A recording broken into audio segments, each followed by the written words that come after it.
Live from... This is the Just End the Suffering podcast. For the win. Got it! Oh! He broke his ankle. Follow me to freedom. Y'all ready for this? Here's your host, Mike Phillips.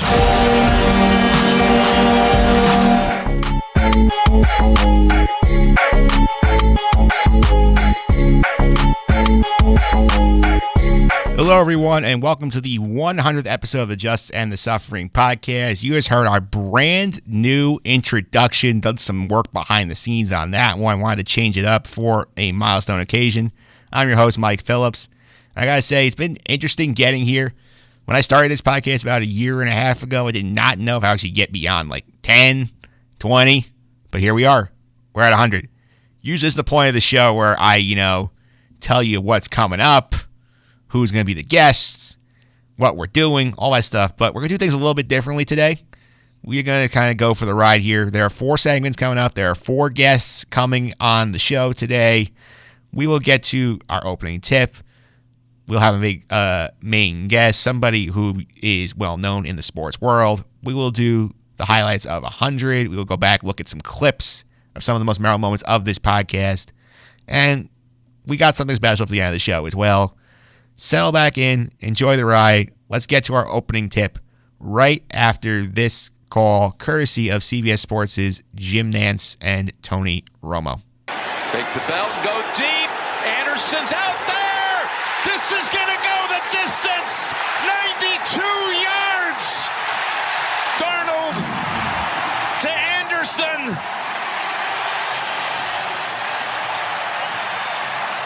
Incredible. All right. Mike Phillips has surrendered the rights to the Just End the Suffering podcast to me, Will Schneiderhan, and I will be your host now. Well, not for long, not forever, but for right now.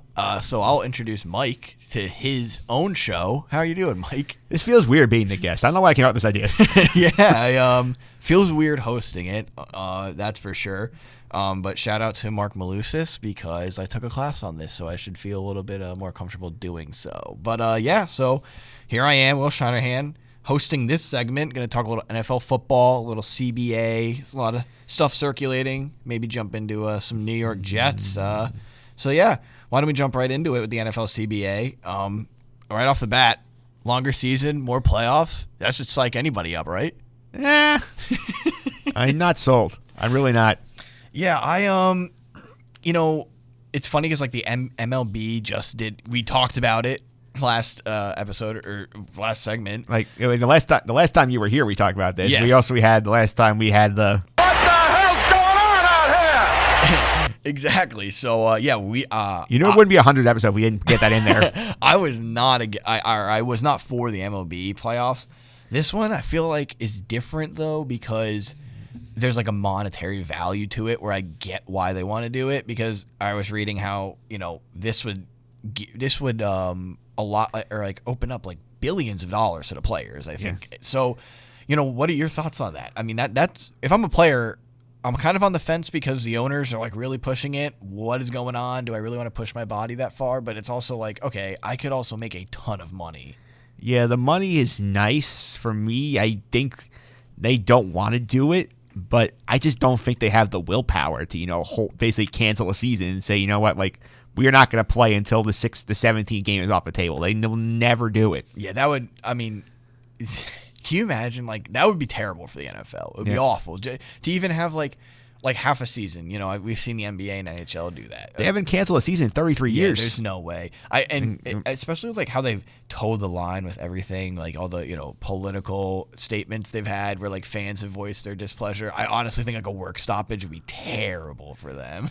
I mean, do you remember what happened the last time we almost had the work stoppage? Like in 2011, yeah. I want to say, like where like the fandom was all like panicking. They canceled the Hall of Fame game, and then like they're about to cancel the preseason, and then they had that miracle last minute, like, oh, we got a deal done, and like they did the entire offseason about 3 days. Yeah, no, I think the owners know that. Like, I think that's why, because like everybody's like, wow, this is coming out of nowhere. This just seems so fast because the owners are literally like, the ball's in your court, and like you said, like we know you're not gonna say no to that. Like,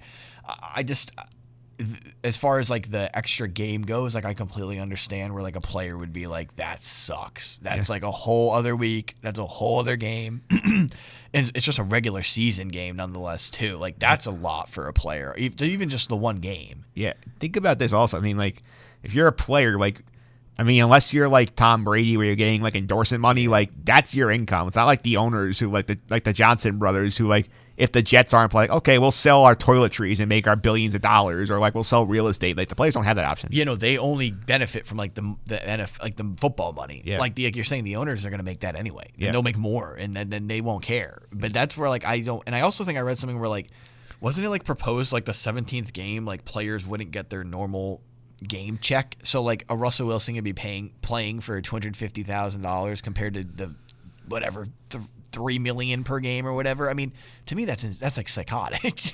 Well, I mean, there is pressing because they don't play for like big money in the postseason. They play for like basically game check equivalent, and they're playing for the glory, and they get the playoffs here at the end. But like, I think it's also very stupid. You're right. It's like if you are making like, say like $2 million a game. Yeah, you have to drop a $250 for 17 for collectively bargain. That doesn't make sense to me. Especially, God forbid, you get hurt in that game. Like, you know, we see even Earl Thomas when he was left the field, didn't know he was going to come back. Richard Sherman, we've seen it 100 times with guys. Like, imagine that, and you did it for $250,000. Yeah, I mean, did you hear the interview Mike Florio did on Joe and Evan's show the other day with Beningo and JJ was in for him? No, I didn't. He said the good thing he doesn't. He thinks it basically like, you know, like 17 is basically like just like a stopping point. We're getting 18 games, and we're gonna get 8 playoff teams eventually instead of 7 per conference. Like it's just a matter of time. No, for sure, yeah. Undoubtedly, that's what this is. This is like, okay, it's kind of like when you're like, you're on the way to, let's say, like you're going on a road trip, like you're going down to like Atlantic City. You stop in Newark, like you're not stopping there. You're gonna keep going. Exactly. Yeah. The playoff team is interesting to me, because I just feel like, so we talk about baseball. We see, we didn't want under 500 teams, you know, playing in it. NHL and NBA, we see it all the time. Like I was listening to the Michael Kay show yesterday, I think, and they were saying how like they went back and looked at it. Where like, believe it or not, there with this new playoff format, there wouldn't be that many 7-9s and 8-8s. I think a lot of them were 9-7s, 10-6s, and even to our, you know. The Jets go up to Buffalo in 2015. They would have been in. That would have been it. It wouldn't have mattered. Yeah. And so I'm kind of on board in that aspect. But then again, like we were talking about the baseball, does that mean owners are going to be like, 8-8 gets us in, 7-9 might get us in? Well, it's hard to find a football team that's actively tanking like the baseball teams are, because like the Dolphins they still won 5 games. Yeah, and they got the first 2 weeks. Yeah. I mean, just blasted on every media outlet in the world for that. It's hard with football because football is full contact. It's like where you got to tell these guys to go 3/4 speed to like make sure we're not trying as hard to win games. I mean, the football thing, I think the interesting thing to me is like the schedule, especially a wild card weekend. It's like, how are you going to do that? Like, are you going to do like 6 games over 2 days? Are you going to do a Monday night game? I feel like that's been talked about forever. The idea of like 6 games wild card weekend, as a fan, and listen, I'm not as like when it gets to the nuts and bolts of the NFL, I'm not that like set in my ways like I am in baseball, where like baseball, it's kind of like that historic value. I'm more passionate about it. Where like football, more or less what I'm trying to say is like I'm okay with football being more of like a mockery, like give me football, right? Yeah. So like 6 games wild card weekend, like that would be awesome. Yeah. But at the same time, like you said, like how are you gonna do that? Like you're not gonna have a game at 11, 4 and 8. Right, yeah, like 1, 4 and 8. Yeah, like 2 days. Like my guess would be, I think they would put the one game on Monday night and then make sure that team plays the following Sunday. Would be my guess. Like, but I think that's still stupid because I mean, I know ESPN probably a big deal, but like, it's Monday night playoff time, yeah. Like, and they would get that game. Like NBC would probably be thrilled, get their Sunday night slot and add that another week. The fans would be thrilled because they would. And much as every fan right now is saying, you know what, like, I don't want extra football. As soon as we have, like, oh, cool, I can't wait for football. Dude, you are joking. Dude, this is, if I ever apply to the XFL for a job, if I ever find it, this is not going to be not a hit on them. Or if the XFL survives, or flows the next one that tries it. Exactly. We are watching XFL football. People are watching XFL football because it's football. Yeah. So don't tell me, I will watch the New York Guardians play, I can't tell you a second team in that league. DC Defenders. DC Defenders. I'll watch that, but my God, if there's an extra 2 games on Wild Card Weekend, I won't watch it. You're lying to yourself. You're absolutely lying to yourself. That football fans are so passionate and so gung ho about their sport that there's no way that you're gonna tune in at 1:00 and be like, oh, this is the team that shouldn't, this is the extra team. I'm not gonna you're gonna watch it and you're gonna like it. You are. I mean, it's gonna be fun because to try and figure out the AFC South Invitational will be the first game of Wild Card Weekend. It's still not gonna change. It'll be whoever the Houston or Indianapolis is playing. It'll be the first game. I love that. Yeah, no, absolutely. And it's just extra opportunities, man. And I tell you, the first team that the first 8-8 team that gets in there and runs the table to the Super Bowl will all be buying into that too. You know. Yeah. Do you also what do you think about the 17th game? What do you think about the where it should be played? Yeah. I honestly will be honest, I haven't even thought about that part of it. I've just thought solely on this playoff format. I just don't exactly, because what does that mean? A team gets an extra home game, right? It's either that, I think, or they talk about a full slate of neutral site games where you play 8 in London, you play some in Mexico, you play some around the country, a place that don't have pro football. It would make sense because they do that now, but I just feel dude, London is insane. That is you have to put both teams on a bye right after that too. I just to do that in week 17, you know what I mean? What if it's a team needs to win that game to get into the playoffs, and the next weekend they fly back and they're playing a wild card weekend? Yeah, that's insane. You are putting players in incredible risk of injury, just a poor display of football too. Could you imagine? We saw the Vikings when they went out and played in San Francisco after they did all that travel, looked terrible. Yeah. Now think of that, but they came from London. It would be even worse. Over under 2.5 games that the Jaguars host in London. They go to the extra season. Well, didn't they say they're going to 2 now a year? Yeah, because they just literally need to make more money, and I know that they're doing some upgrades with the stadium or something like that. Give me a break. I guarantee you, by if they get that many people to go watch them play in London for a team that's always middling, absolutely, dude, over 2.5. Yeah, I think they're going to London. I'm convinced of it. Yeah. Well, what's his face? The owner is the guy who owns West Ham, I think, one of the English soccer teams. But one thing that I took away from this is the transition tag and the franchise tag, where you're going down to one of them this year, which I think is awesome. Yeah. I think that I think still having the franchise tag is stupid to me. I think both tags are pointless because the transition tag is never used. No. It might be this year if they actually don't get it done on time. Yeah. So I just think, in the grand scheme of things, this is something that if I'm a player, I want it because that's the difference between Le'Veon Bell getting to free agency, 2 years before he does or a year before he does.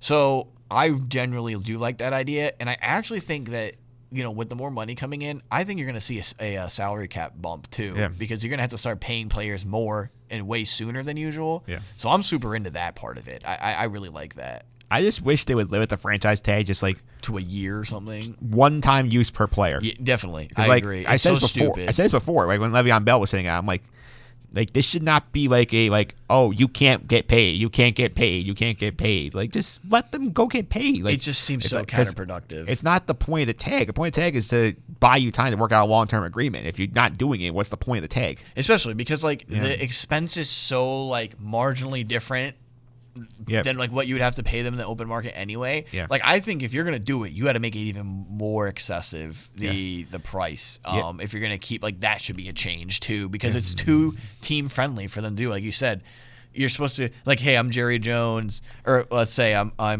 Tomlin with the Steelers. Here's Le'Veon Bell. Man, I don't really want to pay him. Let me just keep transitioning him, knowing I'm just going to keep buying myself time. Give him 400 carries. Yeah, until he does what he did, until he holds out for a year. Yeah. I hate both the tags.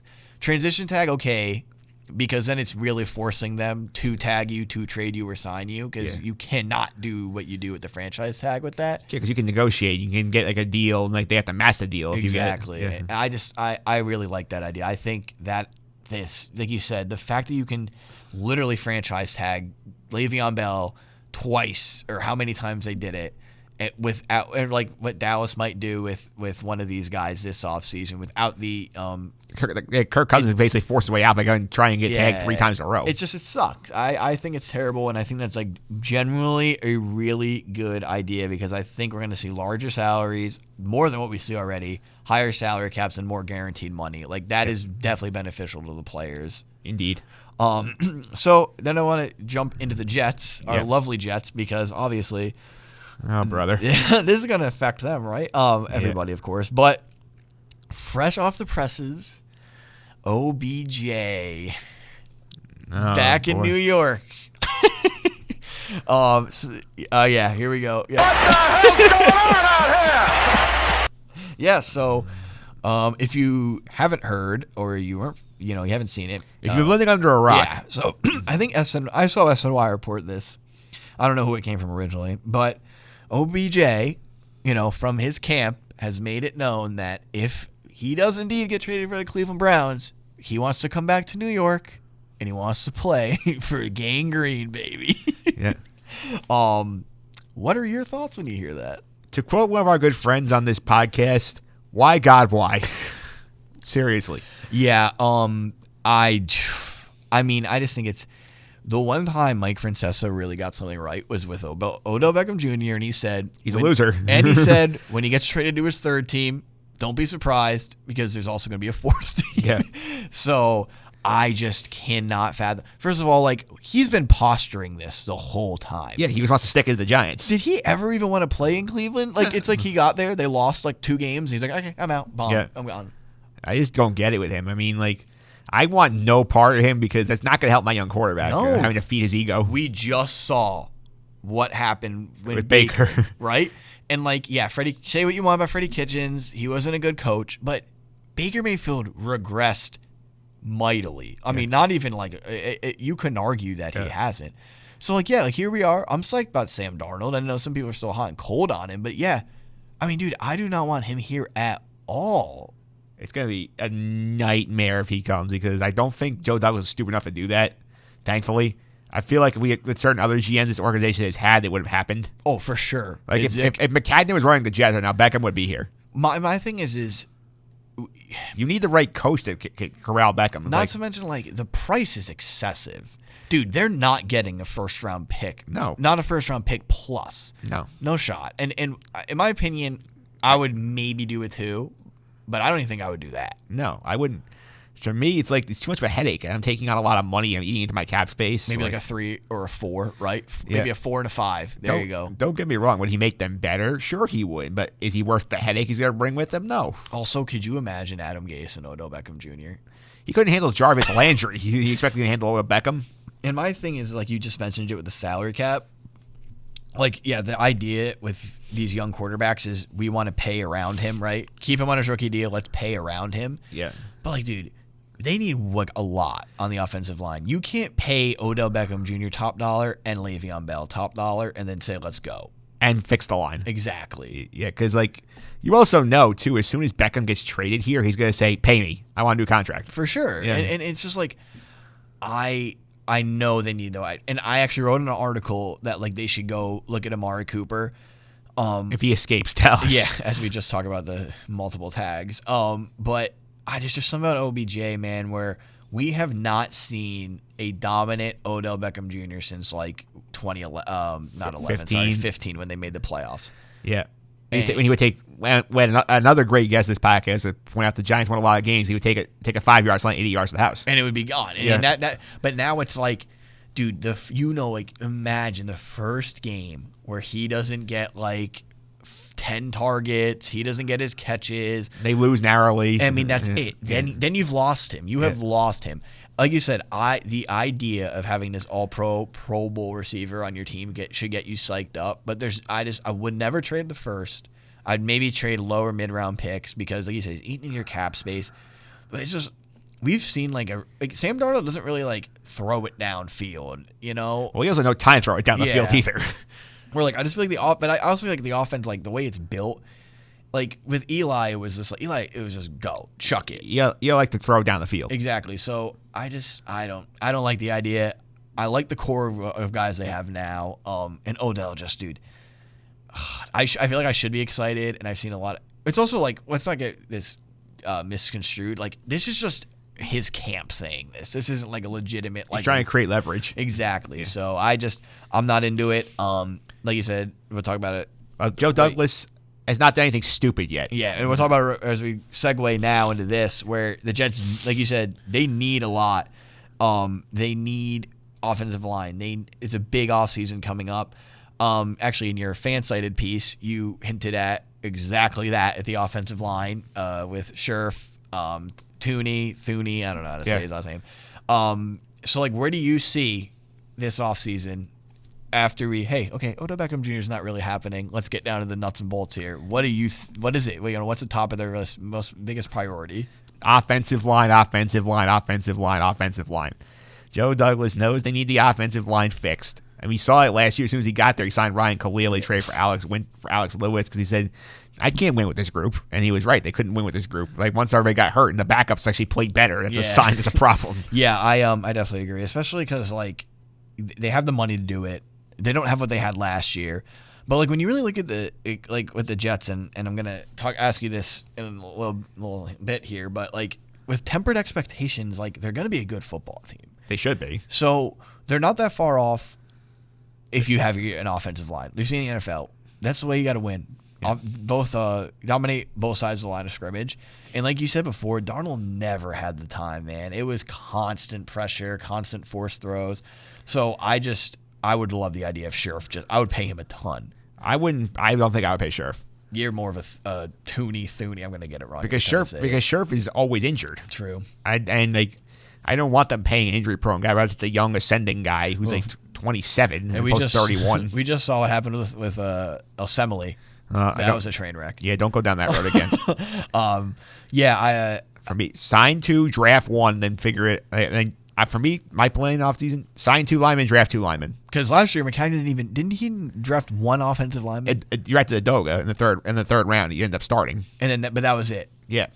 When he desperately needed it. Yeah, because he has put Band-Aids on the problem for years. That's It's like they need to really just put a core of a line together that could grow together for like 5 years and then grow with the quarterback. That's the key to the whole offseason for them. Because if they do that, I don't think. Let me ask you your opinion on this. What's the number where you say where Robbie Anderson's too much? Dude, $10 million. I'm not kidding. I wouldn't go over it. Yeah. What do you? I think over 12. It's like that's not marginally different than like 10 to 12 is. I definitely agree, but dude, he doesn't do enough for me in a football game. For a guy who, listen, I'm not trying to undervalue him. He definitely can just rip the top off of a defense. But for like a team that desperately needs it and is going to overvalue him so much, there's no way, dude. I mean, I'm sorry. Like, I've seen some people go against Amari Cooper because like he'll go ghost in some games, but like at least Amari can do anything from over the middle, outside, everything. Robbie to me is just a one-trick pony, man. Yeah. He's not winning many 50-50 balls. He's just gonna, like you saw with that 192-yarder against Dallas, wide open. Like if he's not blowing the top off of like a zone coverage, he's not gonna do much. Yeah, for me, it's like the end of last year, Robbie was making more plays, making more contested catches. I remember the Steelers, he had an incredible one in the end zone. That was it, yeah. But like, I'm not giving him like $15 million a year. No, I can't. No, dude.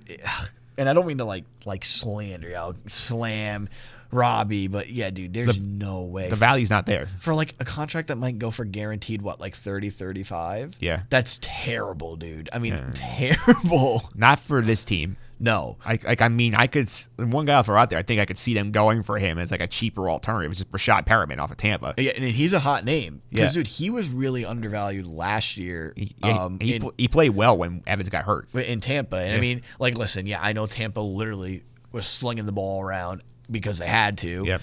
But yeah, no, and that's a guy that I would definitely look into just because Robbie, a team like the Ravens, maybe not because they have Hollywood, but like a team like that like is really close. Yeah. That can maybe front load the contract and cut him after 2 years. Yeah. Someone's gonna do that. But no, dude, I think it's been like reported that he's gonna get priced out, but I definitely do think he is going to get priced out, and I am fine with that. Yeah, I think one team that watched him, and I'm very interested in this one. I think the Vikings. Yeah, well, especially they move on from like Diggs. Yeah. Yeah. Partner him with Thielen. Yeah. Thielen's your underneath guy. Yeah. I could see it. I could definitely see it. But then segueing in, kind of wrapping it up, early expectations here. We haven't even hit free agency, let alone the draft. 7-9, they were terrible at one point. Fight back under Gase. Where you look at it, just right on paper now. Okay. Mosley's coming back. Yes. Williamson's coming back. With this group right now, what do you think it is? They went 7-9 last year with all that, right? Before they do anything else. And then give me like a few guys to go get, like we kind of already had, and then give me a prediction, early prediction. I think they get multiple linemen. I think they get a starting corner.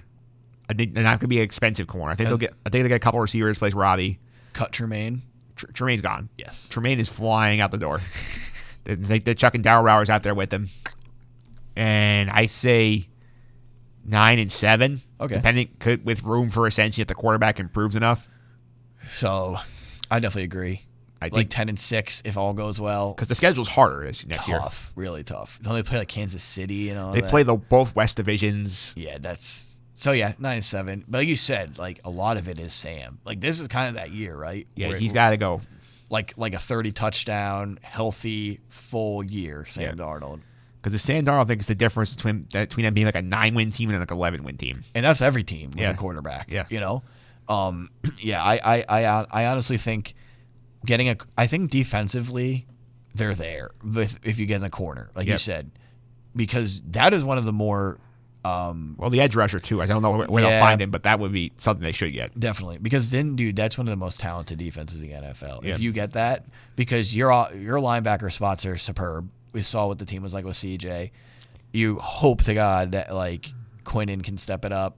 He had some good games last year. The interior line played well. I mean, they stopped the run, man. Yes, they Jamal's a beast, majorly good. Defensively, I'm really not worried about it. Yeah. I think that is going to be like one hell of a unit, especially with Greg Williams as the coordinator. But yeah, dude, offensively, it's you got to protect your quarterback. And honestly, I don't know what to expect from Le'Veon Bell. He needs a line. That's as simple as that. Yeah. I know. I hate the fact that coach's staff basically is leaking that he was fat. Yeah, I hated that too. Yeah. It's just, you know what? Give him a line, see what happens. Yeah. All right. Yeah. 10. I like that. 9-7. I hope Sam has his. I'm not asking him to be Mahomes, but I'm asking him to be step up, like what Carson Wentz has done. Even though I think he kind of regressed a little bit, but he got his butt kicked. But you know what I mean? Yep. Like we need that. You need to watch a Jets game and be like, wow. Sam does it.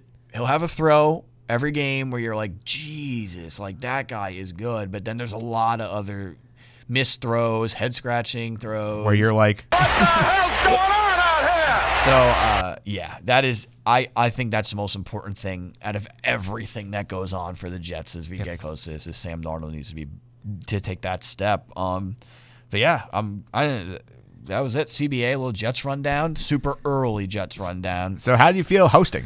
Kind of, you got to be on the ball more. Yeah. Kind of, not that I don't listen, but you have to listen more to get your ins and outs of your topics. Way more.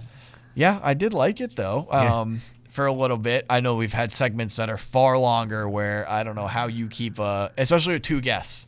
You got to play a little referee, and I don't know how well I would do with that. I tend to call it traffic copping, where you sort of just trying to direct the conversation while you're injecting your own thoughts. You got to get in between them, yeah. Yeah. But yeah, it was a blast. I loved it. This was fun. Yeah, I figured, give the audience a little curveball, give them something a little different, and like see what it'd be like if I was the guest. Yeah, how was that? How was being the guest? It was fun because like people don't realize how much like prep work goes into this thing. Definitely. Where you like contacting guests, you're like figuring out what you want to talk about, you're like doing like the audio work. So it's fun just to like show up and just like be asked questions. Yeah, I did about 10% of what you usually do. I just showed up and asked the questions. Everybody else who doesn't know, there's hours behind this. Oh yeah. All right, man. There are parts of this podcast that you're gonna get to later. They are pretty long. Yes, definitely. Anytime you get Stanko on. Yeah. Well, spoiler alert. We might be hearing from him later. and he's always a great listen. Yep. We got some more guests coming up as well. I will take the show back from here. Thank you for taking the time to stop here. So before I let you go, how do people follow you on social media? Twitter at Will Schneider H1 SCHNEIDERH1, and follow me on there. Always putting some hot takes out there. A little Rangers playoff push. So I'll be all into Rangers hockey till they break my heart, until the Mets start and they break my heart. So you fit right in the theme of the Just End the Suffering. We're lots of suffering. I forgot to say, then the Jets will break my heart after that. So yes, suffering always. We didn't even mention the Knicks. We're just their own disaster. No. Yeah. All right, thank you very much, Of course. Will. Up next, we will chat with our special guest for the 100th episode, one of the bigger ones I have booked to date. That's coming up right after this. Why screw with that? Why screw with that to now make a standalone NFC versus AFC game so that everybody in your conference has an odd number of road versus home games? I just think it's dumb. It's better than having 16 neutral site games. But it's still unnecessary. It doesn't need to happen, but the NFL is forcing this down our throat. All right, I am back here on the Just End the Suffering podcast. Joining me today is the host of the DA show on CBS Sports Radio in morning drive time, Damon Amendolara. Damon, welcome to the podcast. How are you? Hey, Mike. I'm doing well. How are you doing? Pretty good. Actually, did you know I actually had your producer Miraz on the podcast twice before? I did not realize that. Did he embarrass the show? No, he was actually pretty good. He was enthusiastic about his Giants when he came on. He's normally like that.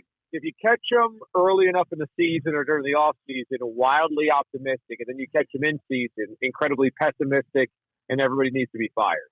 Yeah, I remember I talked to him last year, I think in the off season, right before training camp. He thought the Giants would win the division. Yeah, that sounds about right. I mean, coming into a season where the Cowboys had Super Bowl expectations and the Eagles were just a couple of years removed from the Super Bowl, and here he is picking the Giants to win the division. Sounds about right. Does sound about right. Let's go to New York football for a minute, because, I mean, neither team has been very good for a long time. Which of them do you think actually is in better shape right now? Well, I guess it's the Jets, because the Jets are closer to competing in their division and closer to competing for a playoff spot than the Giants. I mean, last year, obviously, we saw a little bit of a turnaround for the Jets in the second half of the season after the injuries were behind them, especially to Sam Darnold. Whereas the Giants, they just have so little talent and obviously a complete unknown at the head coaching position right now. And what that's going to look like under Joe Judge, who knows? So I think the Jets are closer to competitiveness, but I don't know if I feel great about whether the Jets are close enough to actually be competing for deep runs into January. I mean, could they be a 9-7 team? Yeah, I think so. Could they be a 10-6 team? I think so, if everything breaks their way. But they've got a ways to go before, we can really pencil them in as the team that you can feel optimistic about going into this season with a game plan, an execution, a head coach that you believe in, and parts around Sam Darnold. There's a long ways to go, I still think, for the Jets. Yeah, I agree. I feel like they might be one who gets helped out if the playoffs actually do expand. So I talked about this earlier in my podcast. What do you think about the proposal to go to 7 playoff teams? Well, I mean, on the one hand, I get why fans would like it, because kind of what you're alluding to, there's another playoff spot in each conference for some team to get in, and we've seen enough teams go from playing wild card weekend to winning a Super Bowl to make you believe, okay, you're kind of never out of the championship race. My problem here is that I don't think it's necessary. I think the NFL playoff system is really wonderful the way that it is. And if it means having to add a 17th game, well, I don't like that. I don't like the idea of an imbalanced schedule. I don't like the idea if it's going to be 8 home games, 8 road games with 1 neutral site game for everybody. I don't like the idea of that many more international games.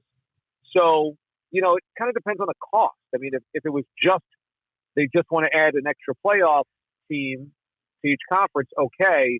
But if it's all those other things baked into it to get there, I'm not really on board. It also feels like the 17 is sort of a way station. We're going to get to 18 games and maybe even just say, we'll get 8 teams in there, start turning into the NBA and the NHL in terms of playoffs. Yeah, and, the NFL postseason, I don't think anybody ever goes into the playoffs and year in, year out go, boy, there's just not enough teams to make the playoffs. I mean, yes, a few 10-6s that have missed the postseason. That's kind of, they're deserving. But we've also had a few 8-8s that make the playoffs. So it cuts both ways. And I just don't think there's necessarily a need to have more playoff teams in there, especially if it means getting to 17-game seasons. Yeah, I think the other big NFL thing I'm curious about right now is the whole Tom Brady situation. Where do you think he's going to end up this year? Well, I personally don't think he's returning to New England. I think he's left enough breadcrumbs out there, and that the Patriots front office, namely Robert Kraft, has seemingly said enough to make me believe that they're worried about the PR of him leaving and wanting everybody to know, hey, it's not our fault. We're willing to go $30 million a year. No, it's not our fault. We pray that he comes back. It's not our fault. We want him to retire or be a Patriot. That's enough to make me believe they're worried about it.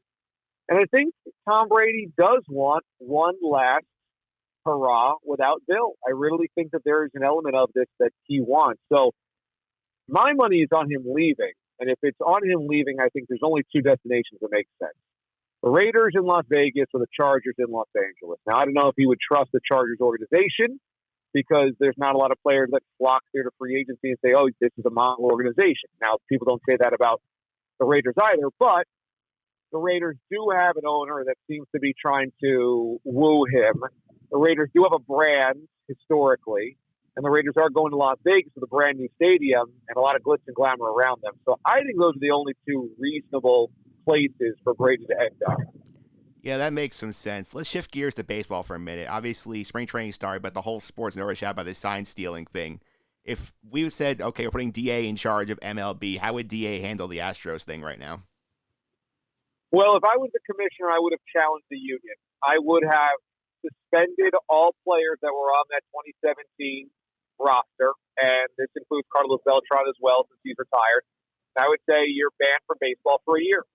And I would have let the union come after me. Now, the union might have every legal grievance in the world because, the players weren't warned officially or effectively by the league. But what I would be saying if I was Rob Manfred was unacceptable, and I'll take on the union.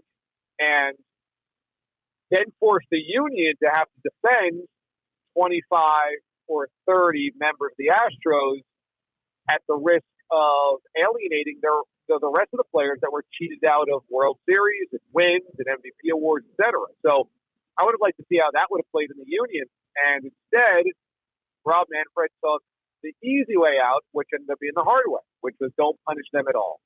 Now, if he wasn't going to challenge the union, then I think you do have to negate and vacate the World Series. But he didn't do that either. And so by not doing either one of those things, he left everybody saying you didn't do enough, nobody happy, nobody satisfied, and where we are right now. But if I was Rob Manfred, I would have said everybody associated with the Houston Astros in 2017, you're suspended for the year, and we'll talk after the year, and then let the union be the bad guy. Yeah, I would agree with that. I also feel like some of the stuff he's throwing out there now at the universal DH and the playoff thing that's been leaked out, I feel there's sort of like attempts to distract, say like, I know I got this wrong, but like, look at my shiny new playoff idea. Let's talk about that instead. Probably. I mean, there are people around baseball that say, no, that had nothing to do with it. I don't believe that, just like you don't believe that.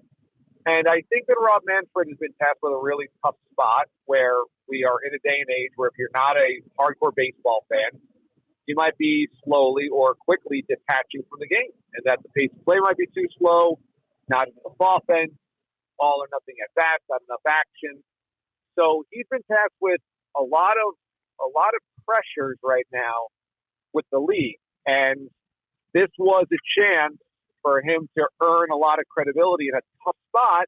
Not easy, but he didn't do that, and so now Rob Manfred is going to forever be the guy that went easy on the Astros, and a lot of people immediately not have a lot of trust in.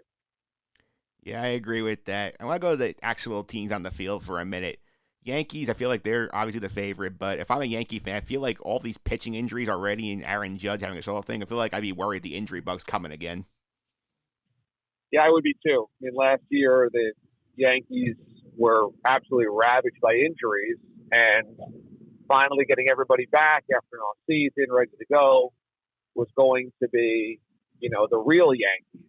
And instead, Paxton going down, Severino going down, Judge, which at least Judge feels like it's day-to-day. But with the starting pitching of Paxton and Severino, that puts an enormous amount of pressure on Garrett Cole. Brian Cashman's proven that he can build a roster that can sustain, just like last year. They got to the World Series despite all those injuries. But before spring training even starts, to have two of your best starters already lost for a period of time is really scary. And I agree with you. It kind of feels like, wow, is this going to happen again to him? Yeah, it does. And I will admit it's not my problem because I'm a Mets fan. I'm cautiously optimistic about this team, even though they have all this stuff going on with the sale and the manager change and all that. Am I wrong to feel like, this team might be a little better than people think it is? Yeah, I don't think you're wrong. I kind of feel the same way, and I think it's part of kind of coming in under the radar this year because last year was once again a bit of a lost season, and they had so many injuries, and then, the explosion, the implosion of Edwin Diaz. I mean, had they simply had an average Diaz and an average manager, Mickey Callaway, that didn't kind of personally screw up games, and that's a team that is going into the final weekend trying to make a playoff spot or in a playoff spot. And that's how close they were to having a really good season last year. So if all you get out of Diaz is just serviceable and not total disaster, and if Luis Rojas just proves that he can manage by the book and not screw things up by going totally against the grain, then the Mets, maybe you don't get Alfonso, maybe you don't get Peter Alonso's season that he had last year. Maybe he doesn't replicate that, but you don't need that for the Mets to be in the 85 to 89 win category in which you're battling for a playoff spot. That'd be exciting for me because I've seen way too many years where the stuff just doesn't go as planned. It'd be nice for them to overachieve for once. Yeah, it would be. It'd be nice to kind of come out of nowhere and pleasantly surprise everybody, but unfortunately not the Mets' reputation, that's for sure. Yeah, I have some terrible luck in life with the teams I root for. Another one of them is the awful New York Knicks, so I feel like are the worst of the teams I root for. But, do I have any chance of hope in my life as a Knicks fan as long as Dolan owns this team? No, I don't think so. I mean, I hate to be, flippant about it, but I just don't see where it's going to change. I mean, there's this idea that, okay, when you bring in Leon Rose, he's got connections to players. He's got connections to the relationships you need. But when has that ever helped the Knicks before? I mean, they've supposedly hired coaches or hired Phil Jackson or had Isaiah Thomas and they've gone through all these ideas of, they'll get the connections to the players to build through the free agency. Well, you can't build through free agency. I don't know why nobody points this out, that none of the teams that are good are built primarily through free agency. Yes, the Lakers got LeBron and AD. Okay, that's fine. But they only acquire AD because they have all of the other young players that they drafted. And, oh, by the way, LeBron and all those other young players were awful last year. So you would not only have to be able to take a cut of free agency and land them, but you also have to have a team around them. So the Knicks don't have either one of those things, and I just don't see how it ever changes. I just wish Dolan would take a page at what he does with the Rangers. He kind of gets out of the way, lets them do their own thing, and all of a sudden they look like they're about to turn the corner and be a contender the next 2 years. He just constantly feels like he's in the way with the Knicks, and it's like, oh, the Garden, the Mecca, we're going to sell this to the free agents. None of them ever come here. No doubt. It's amazing. You could have James Dolan as an owner of both the Knicks and the Rangers. The Rangers could be competitive 3 different times with teardowns in between in the same time that the Knicks never got it right. It is amazing, and it's just frustrating because they never get it. It's just so mind-boggling to me because, they assaulting Leon Rose. I'm like, just because you bring Leon Rose in does not mean he's going to get his clients to come here. It's not the same thing. It's like baseball where you just throw the most money at them and they come. That's exactly right. I mean, everybody's kind of dealing with the same amount of money in many ways. You have max contracts, supermax contracts, Larry Bird, right? And so the Knicks don't have spending power, plus you have luxury tax thresholds. They don't have spending power beyond what other teams have. And so then what's their magnetic, part of the organization to draw players in? Well, that would usually be winning. And they don't have that either. That would be a strong organization, a great owner. They don't have that. So I just don't see how it changes. I don't see how it changes either. One thing nationally I want to get your take on before I let you go is, like, obviously boxing, I don't think I've ever talked about on my podcast before, but, like, everybody's raving about this fight over the weekend between Wilder and Fury. What was your thought on that? Well, Tyson Fury fought a hell of a fight, and he had kind of the perfect game plan. He crowded Deontay Wilder, didn't allow Wilder's big power punches to be able to hit him, and ultimately Tyson Fury dominated the fight and proved that he's one of the best stories, certainly in boxing, maybe of any sport in recent memory. I mean, this is a guy that was dealing with suicidal tendencies and manic depressive tendencies and alcohol abuse, substance abuse, cocaine abuse, and goes from 150 pounds overweight to heavyweight champion of the world in a dominant fashion. So that turnaround by Tyson Fury is just a remarkable turnaround, and he owned the fight on Saturday. He dominated. Yeah, it'd be nice to see boxing actually make a comeback. I feel like until this one, I feel like every sort of big event was sort of like overhyped and didn't deliver. Like, I remember a few years ago, I bought with my friends the Pacquiao-Mayweather fight. It was just so underwhelming. Well, yeah, everybody around boxing knew that was well too late for Pacquiao and Mayweather to be fighting. Both those guys were past their prime. Pacquiao was a very, very back end of his career, one last money grab. And so, yeah, boxing has not had a lot of tier A draws in a long time. This is one of them because of the heavyweight division. And I don't know if this really lived up to it. I mean, Tyson Fury lived up to it. I don't know that Wilder did. But that's the big problem with boxing. They just don't have enough events to really captivate a casual audience. Well, there you have it. Going around the New York sports, a little bit of national stuff with Damon Amendolara. Damon, thanks for all the time today. I really appreciate it. Before I let you go, can you tell everybody how to follow you on social media and what you're up to on the DA show in the mornings? Yeah, not a problem. We do Morning Drive on CBS Sports Radio, so you can find that across the country in a number of affiliates. But really, in podcast form, our full episodes are there, and the best of episodes are there as well. So you can find us in all the podcast forms. You can stream us. Just watch the show at watchda.com. And it's a great group of guys that I work with. It's really, we have fun every morning, great chemistry. We've been working together for a number of years, so everybody kind of gets along, but is able to bust chops as well. And we like to take kind of a lighter side of sports most of the time. So it's been a lot of fun, and we're looking forward to the spring with the March Madness coming up here. Yeah, March Madness will definitely be fun. I also want to say I really appreciate you coming on with, because I mean, I've heard you talk twice at Iona College. You came down to speak to the grad programs. So being able to talk to you is a real treat. I appreciate that, Mike. Very nice of you to say that, man. Thanks for having me. No problem. Thanks again. I appreciate it. You got it, Mike. All right, and there you have it. That was the great Damon Amendolara from CBS Sports Radio. I really want to thank him for taking the time to come on this podcast. It's really awesome. I really appreciate it. Up next, our highlights of 100 in the 7th inning stretch. Right after this.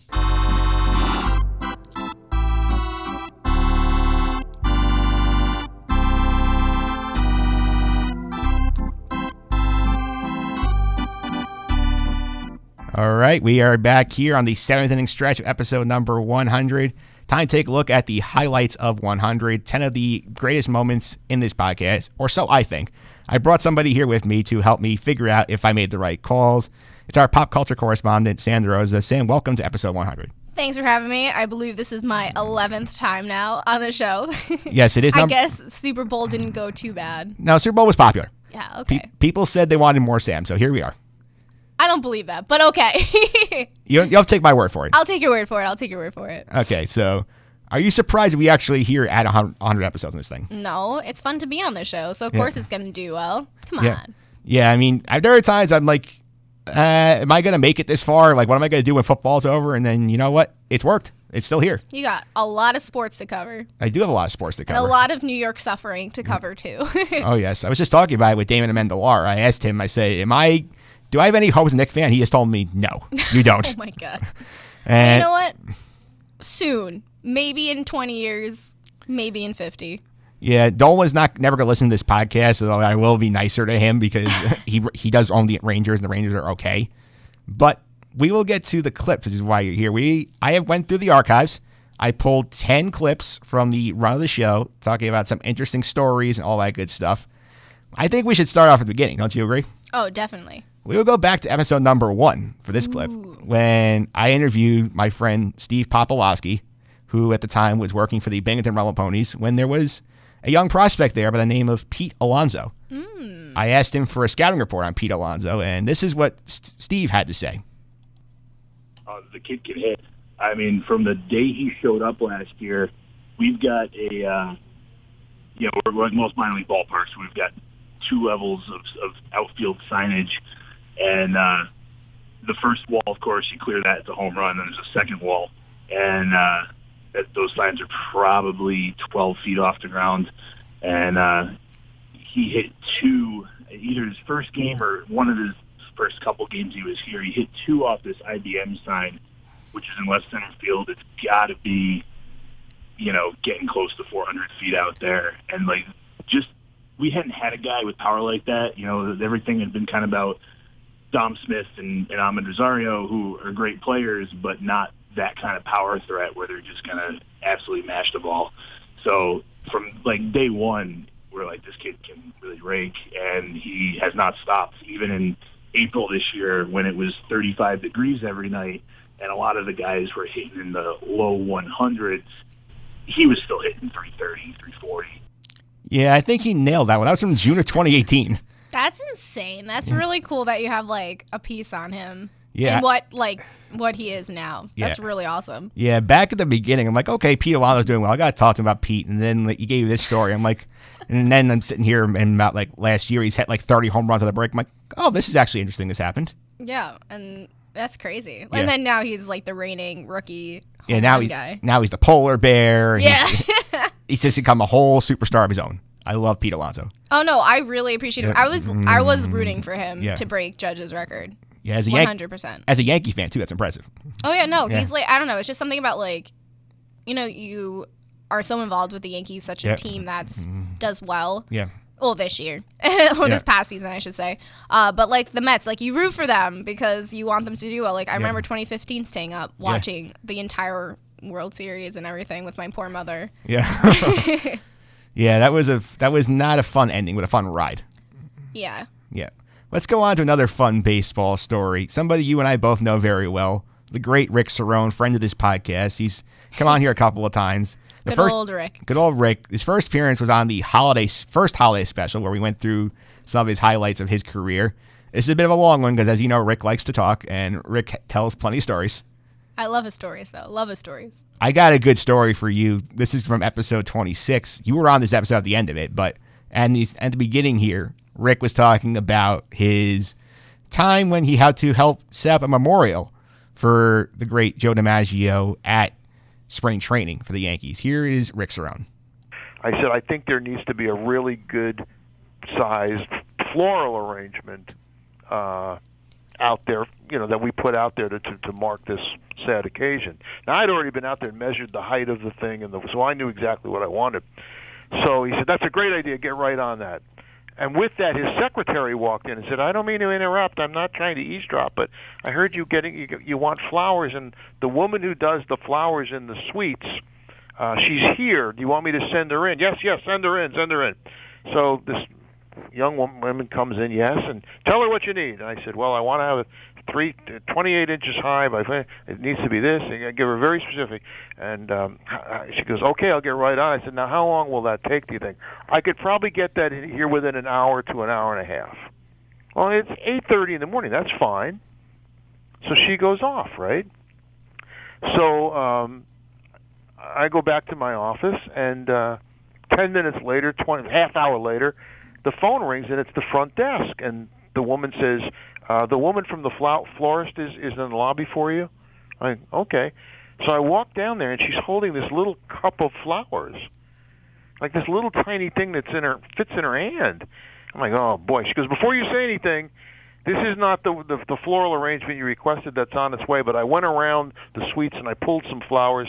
Do you want to put this out there until the real ones arrive?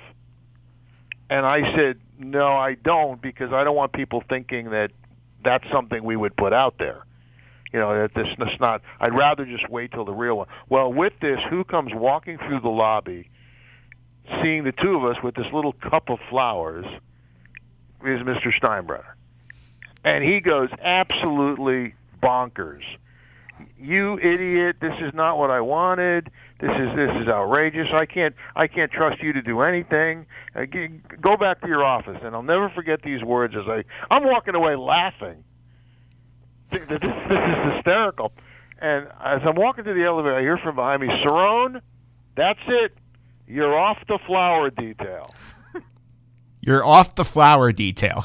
Oh my goodness. I could just I could picture that. Entire exchange. Yeah. Oh my God. Did you know in that same episode, he also told me that it was actually talked from Billy Crystal about doing a sitcom based on him.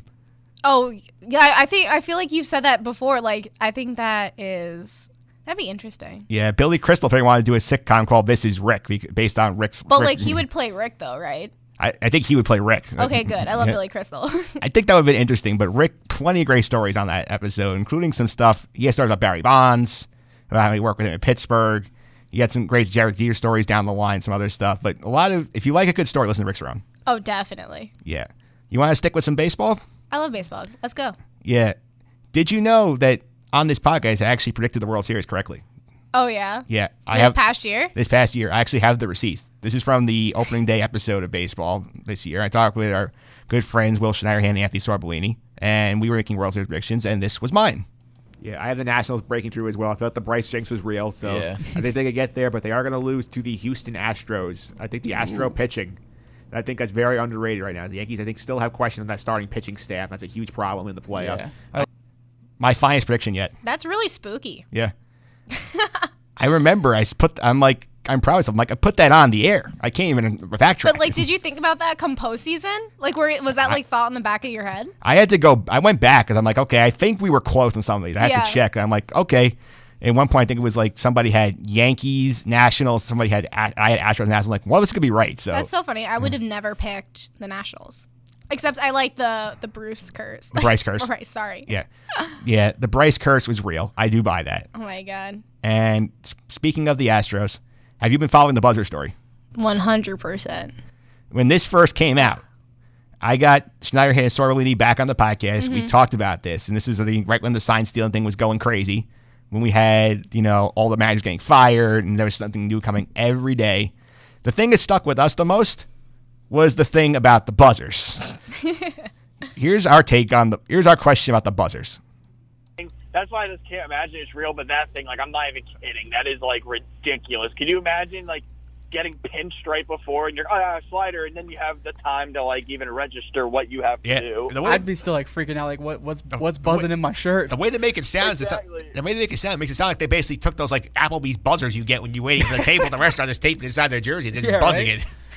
Well, also, how big are they if supposedly there were buzzers? I mean, you got to tape them down and everything, It's not easy. Yeah, and especially because, especially some guys are mic'd up during games and everything. So what are you going to do? I can't even... I couldn't. I mean, that was just so funny. I had to put it in there. I could totally see them using, because, restaurants don't use those buzzers anymore. They're like, what could we use for these? Yeah.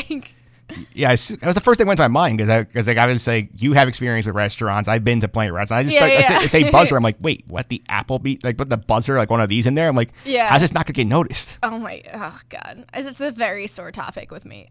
I know it's a very sore topic with all Yankee fans because they all feel they got robbed. Yeah, I just like the player who's suing from, I think it was Toronto. Yeah, he was it's like he's not getting any personal gains.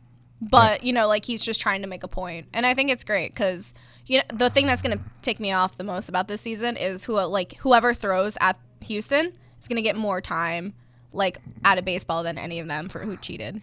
Yeah, baseball is frustrating sometimes. So frustrating.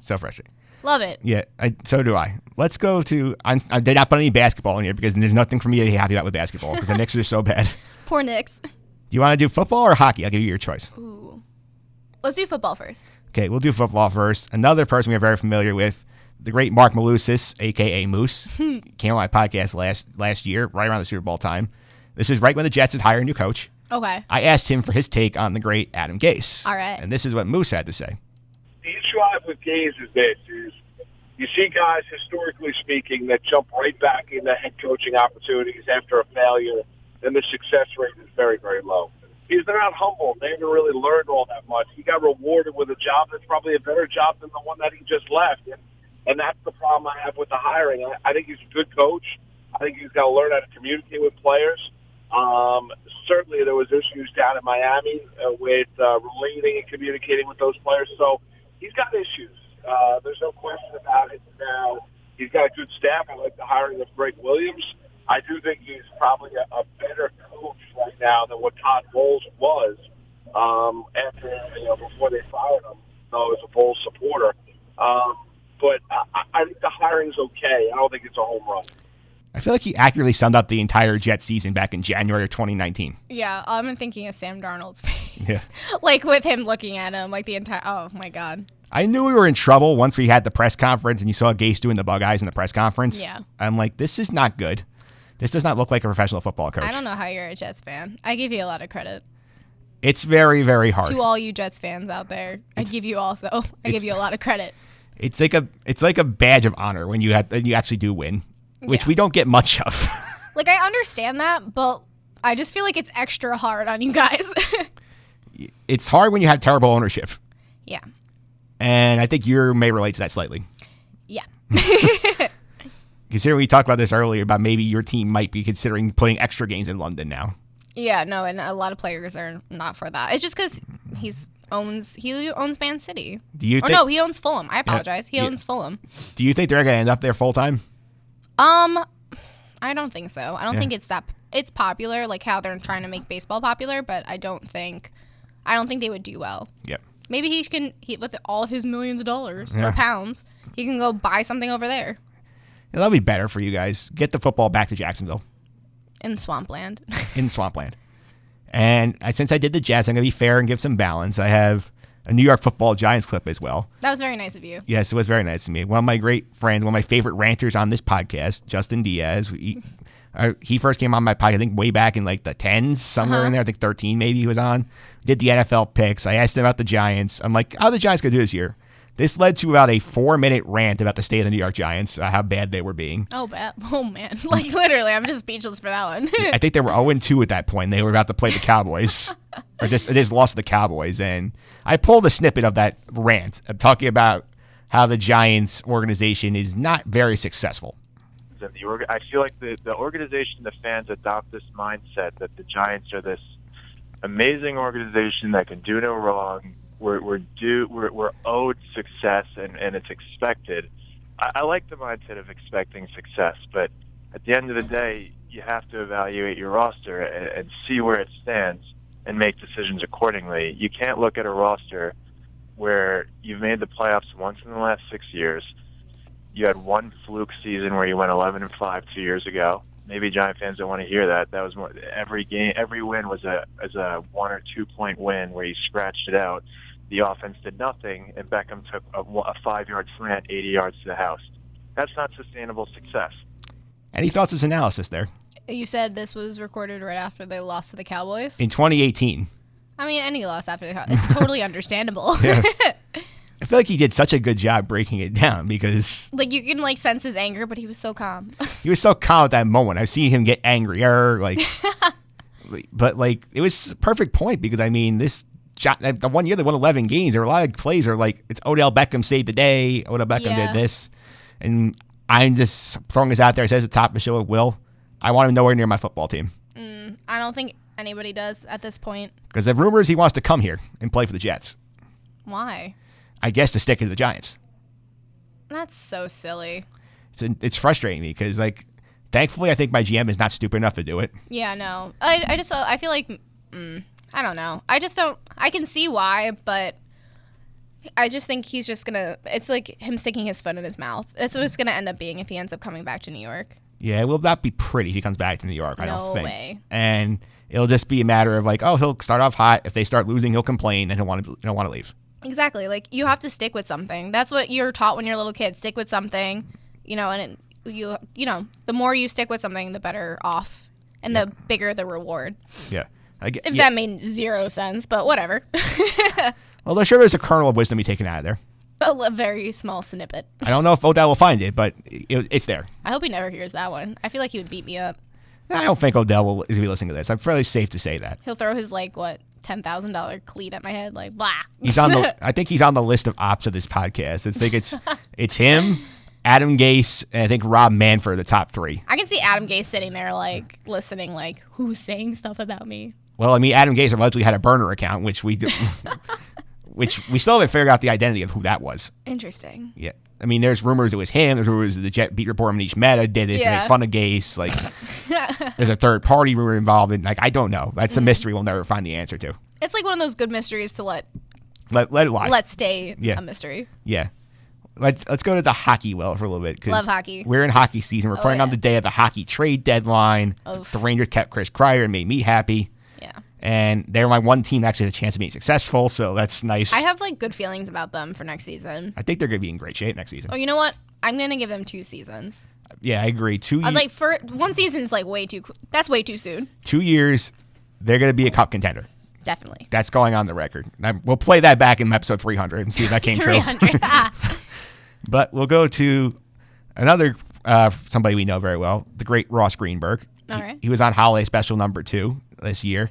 Went through a lot of his stuff. And do you remember he was actually involved in creating the movie Miracle? Yes. Yeah.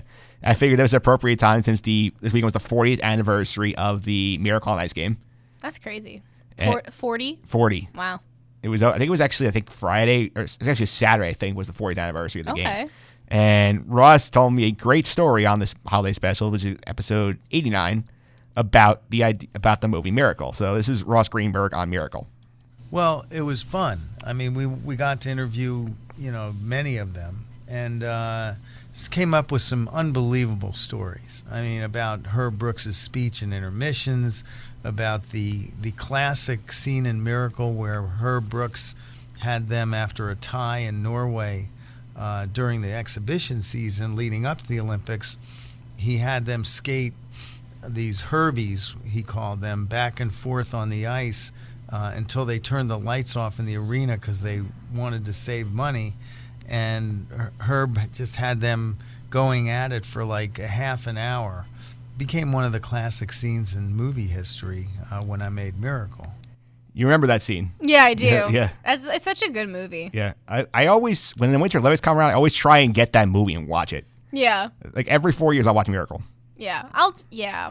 Yeah. I definitely just watched it back to back because it was on Netflix, and then I rewatched it. I think they have it on Disney Plus. Yeah. Maybe I watched it twice on Netflix. Yeah. I was in a very hockey mood. Yeah, I was in a very hockey mood, and I love that movie. I always have. Yeah, it's because the way he coached, Yeah. because they were all from different places, Yeah. he made himself the enemy. Yeah. For them to come together Against and him. it's perfect because so many coaches use that.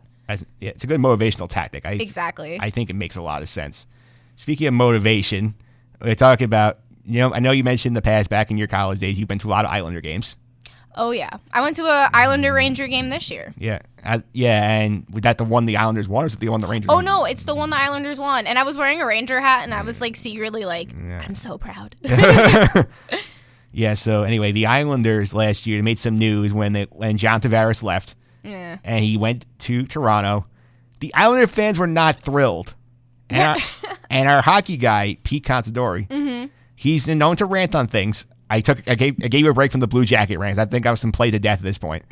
Pete had some words about the Islander fans and how they reacted to Tavares. This is what Pete had to say back, I think, in episode 70. And what they did to John Tavares, I must say, was really disrespectful. I don't care what kind of signing he did. I don't care how he did it. It was rude. It wasn't right. This guy has been the leader of your team for X amount of years, stayed with you when your organization was really just crap. It really was. The GM didn't know what the hell he was doing. You didn't know what building you were going to play in, and he stuck around for that. He had a chance to play for his childhood team. You would do the same.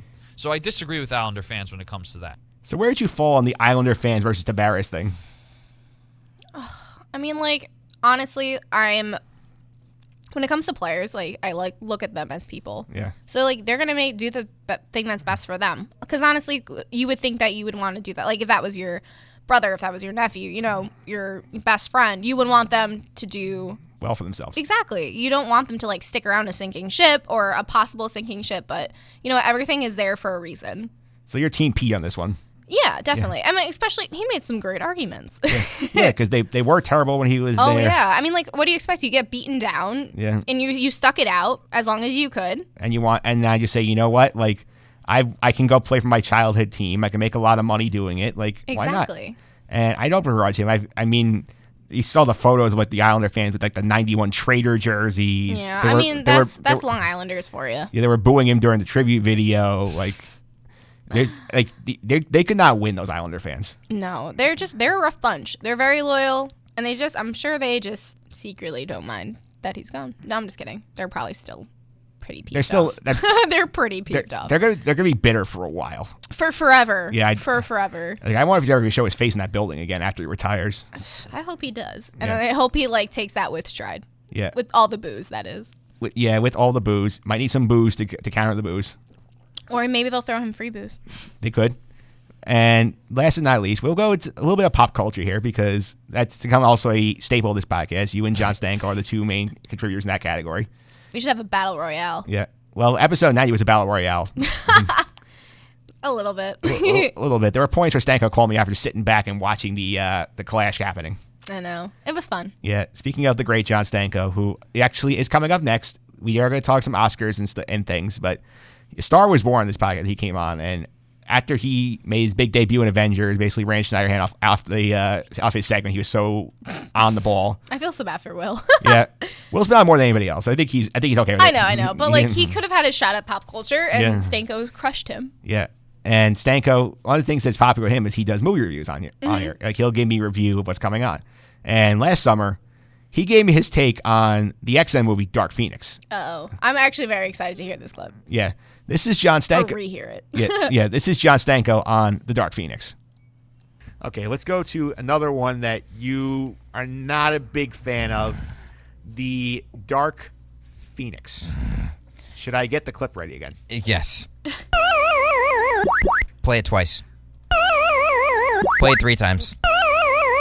It was that bad. Oh, God. And I am a fan of the X-Men, and it was that bad, Michael. It was horrendous.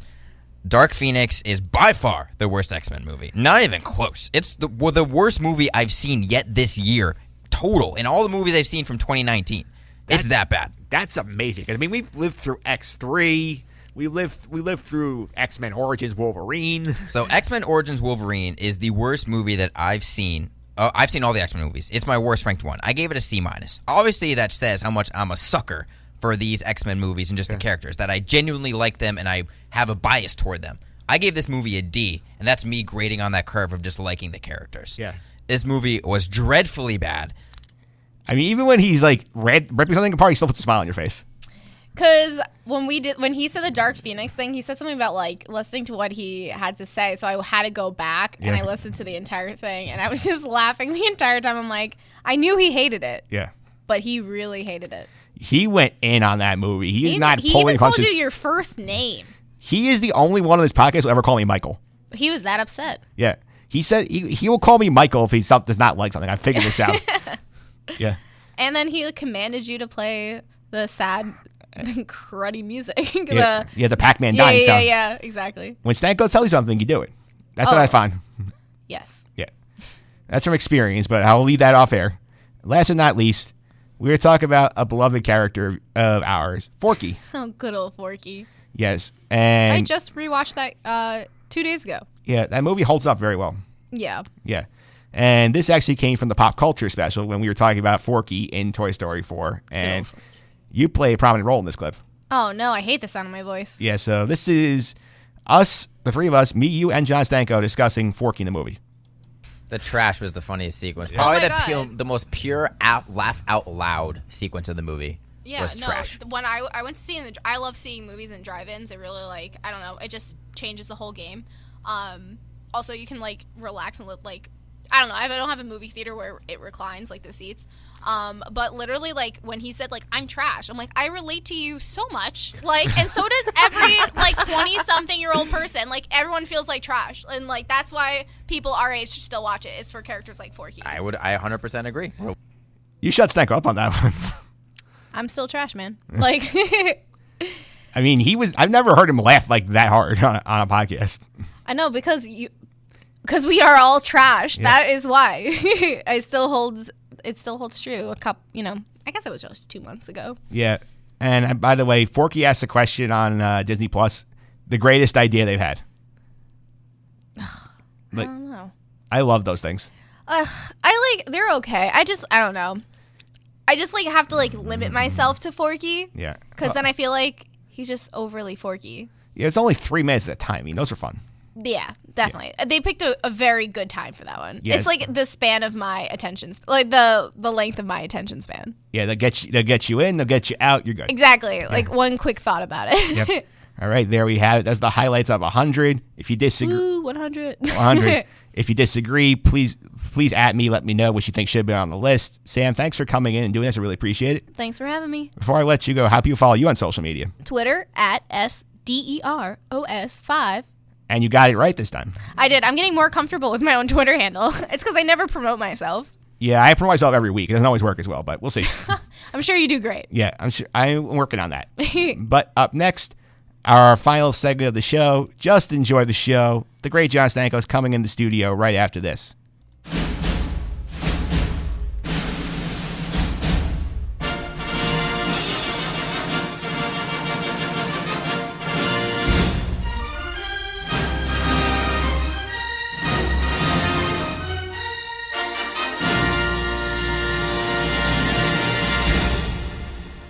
All right, we are back here on the 100th episode of the Just End the Suffering podcast. We're going to wrap up a little pop culture fun and bring in the most popular guest in the history of this program, the great Jon Stanko. Jon, welcome. How are you? That's very high praise. I appreciate that. Happy to be here. Hey, I do not lie. I get the most requests ever of when is Jon Stanko coming back on the podcast? Well, I'm here for episode 100, and I'm very excited about it and excited to talk about the Oscars. Yeah, and the person who's back on back-to-back episodes, we kind of snuck you in there at the end of 99 without people knowing. We did. We'll leave that one. That one's a nice little surprise for people. Yeah, and that was a nice little surprise. And the first time we actually got you talking sports on the sports podcast. Listen, movies may be my number one personal passion, but I work in the realm of sports, so I have some takes in that as well. Yeah, those are fun takes, but we'll talk some movies this week. So we'll get the people what they want. We'll get them some movie talk. All right, what do you got for me, Mike? What are we talking about today? I'm excited. Yeah, we are excited too because it's been about 2 weeks since the Oscars app came out. So give me your overall takeaway from the Oscars. Overall takeaway from the Oscars, Mike, was good results. Overall, not upset about anything. Maybe I would have changed some personal things, if you will, but nothing was so egregious where I was screaming at the screen in anger. So very good results. Some very happy results for me personally. The show as a whole, Mike, weird. I don't know when music was decided to become such a big part of it. We had Eminem showing up randomly. Yeah, that was random. There was musical motifs thrown in throughout. The opening without a host was some musical number. Just very music heavy, so it was weird. A lot of the speeches weren't that great, if I'm being honest. But overall, it was good. I would probably give it a C+, B- because there were some surprise award winners that made me personally very happy, and I think are a good thing foreshadowing what the Oscars could be in the years moving forward. Yes, indeed, and it's always bothered me the last 2 years.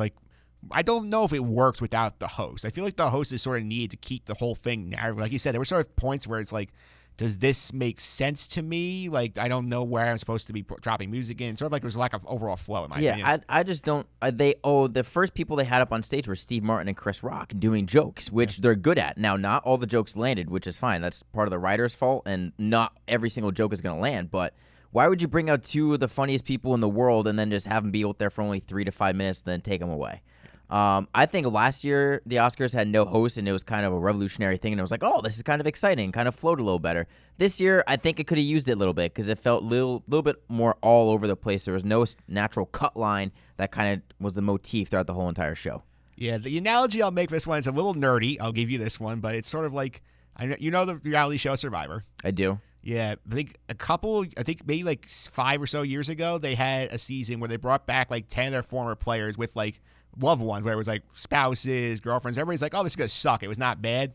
And they're great, let's do it again. So they did one about a year later with new players. It's this did not work as well. Yeah, the novelty wears off a little bit. Yeah. So again, I think hosting the Oscars is a lose-lose proposition for anyone who decides to do it because old takes exposed. Old takes exposed, which I think now is overblown. Everyone has bad takes on social media. It happens. People live lives and they learn from the mistakes. But also, it's it's so hard for you to knock it out of the park hosting. Everyone's going to nitpick every little thing that you do. Like even Ricky Gervais, who hosted the Golden Globes this year, I thought was good. He was funny and he tore into Hollywood, but still people nitpicked him and picked about the crowd reactions to his bad jokes and stuff like that. It's a lose-lose situation, and not many people are comfortable with that idea. Yeah, it's not a great thing. And if we were to go down the Jon Stanko Twitter, how many bad things will we have to expose? I mean, you'd have to go, to be fair, the credits to myself, start of college, I really cleaned up my act. So I don't think there are any major curse words on any of my, especially Twitter, since the start of college. Yeah. Before that, I mean, my old Facebook posts, I can only go back and clean so much. So high school Jonathan Stanko, there are definitely some cringeworthy moments out there. Yeah, but for college on Jon Stanko. Yeah, I think I've been good. I think I've been pretty good. Yeah. You throw in a couple slight curse words here and there, but I mean, everything on my social media I do own is the fact that I found it enjoyable, or it's my own opinion. Yeah, I think I did a Twitter scrub, I think like maybe a year and a half ago when I had a class with a friend of the podcast, Rick Cerrone. He was like, yeah, you have to go. This is right after the Josh Hader tweets came out about like, yeah, go through your Twitter. I think I delete like 3 tweets. Basically, like they were all angry Nick tweets, so believe it or not. Yeah, that's the thing. I don't tend to criticize my sports teams very much. There are a few times. Well, they win. To be fair, you know what? The Red Sox in the past month, there have been some hateful tweets I've retweeted because I am furious with the Boston Red Sox. Yeah. But it's hard to critique a sports athlete when they're doing something that you literally cannot do physically. Like, how'd you miss that layup? Bro, I miss a layup, me personally, and pick up basketball all the time. Yeah. So it's hard to critique them in that way. Yeah, I feel like there's most of the coaches getting criticized. Like, oh, like you took the pitcher out too early, and the guy was relieving game a home run, or like, why'd you call that play? It got picked off. It's like it was very results oriented. Yeah, it is results oriented, but there's a reason that they're in that position. Yeah. And guess what? I'm here talking into a microphone, and those coaches are out there on the sidelines or in the dugout. So that's what they get paid the big bucks for. Exactly. Yeah, we don't get paid the big bucks. No, it's hard to grade. It's hard to grade them when you can only grade them against yourself, not against the other coaches, because you're just not in the industry. Yes, let's go back to the movie industry for a minute here. I mean, smooth segue. Yes, I have gotten better at this over 100 episodes. Yeah, let's talk about like I followed your Twitter during the Oscars. I was like working, so I couldn't watch it live, but like you were very entertaining, very informative, and when Parasite won the Best Director and the Best Picture, your mind exploded. I went ballistic. I woke my parents up. I was at my parents' house for the show, and I went absolutely crazy. I was so happy. And I think what was honestly most exciting and most cheery for me with the result is not only did the Best Picture win, but also that the people in attendance in the actual arena, in the actual ballroom, if you will, they were excited for the result. Yeah. They didn't want the microphone to go down on the final award speech. They literally, Tom Hanks and everyone was cheering for them to raise it back up and let them continue speaking. Yeah. So it's like people were excited to see Parasite win. They were excited for Bong Joon-ho. And to see a foreign film win like this, and I think Bong Joon-ho put it best in one of his award speeches he gave previously in the award year was, once you get over that 1-inch fear of subtitles, there are so many great movies out there. And that's 100% true.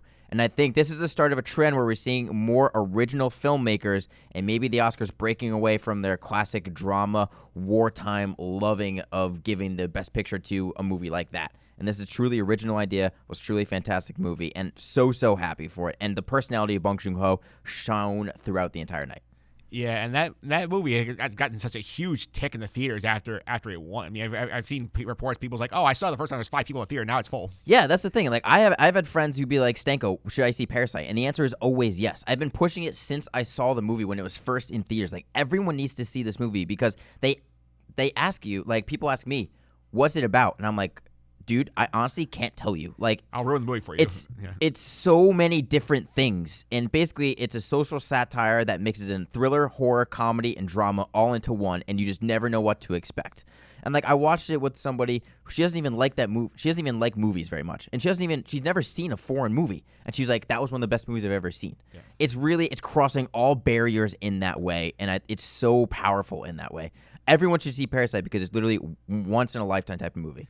Yeah, I mean, I'm definitely more open to like the subtitle thing than most people because I feel like the Lost fans especially are used to that because like you have the two of the main characters who like spoke Korean. And then when they did their flashbacks, they would actually talk in Korean on the screen. It was subtitled. So like I've gotten exposed to that subliminally that way, which I think to me makes it more open. But for like your Joe Casual who like is used to big budget action movies, that's asking them to do a whole other activity in terms of like, I just have to pay attention to the screen, actually see what's being said because I can't understand it just by listening. Yeah, I mean, for me, like I put subtitles on everything now. Yep. I literally on everything. That started with probably season 2 or 3 of Game of Thrones when it was first started. Like I need subtitles to remember these names, and now I put subtitles on literally everything that I watch, just in case I miss a little bit of brief dialogue or something like that. It's not always a thing I'm watching per se, but it's there in case you need a pickup of like, oh, little bit of dialogue there that I missed.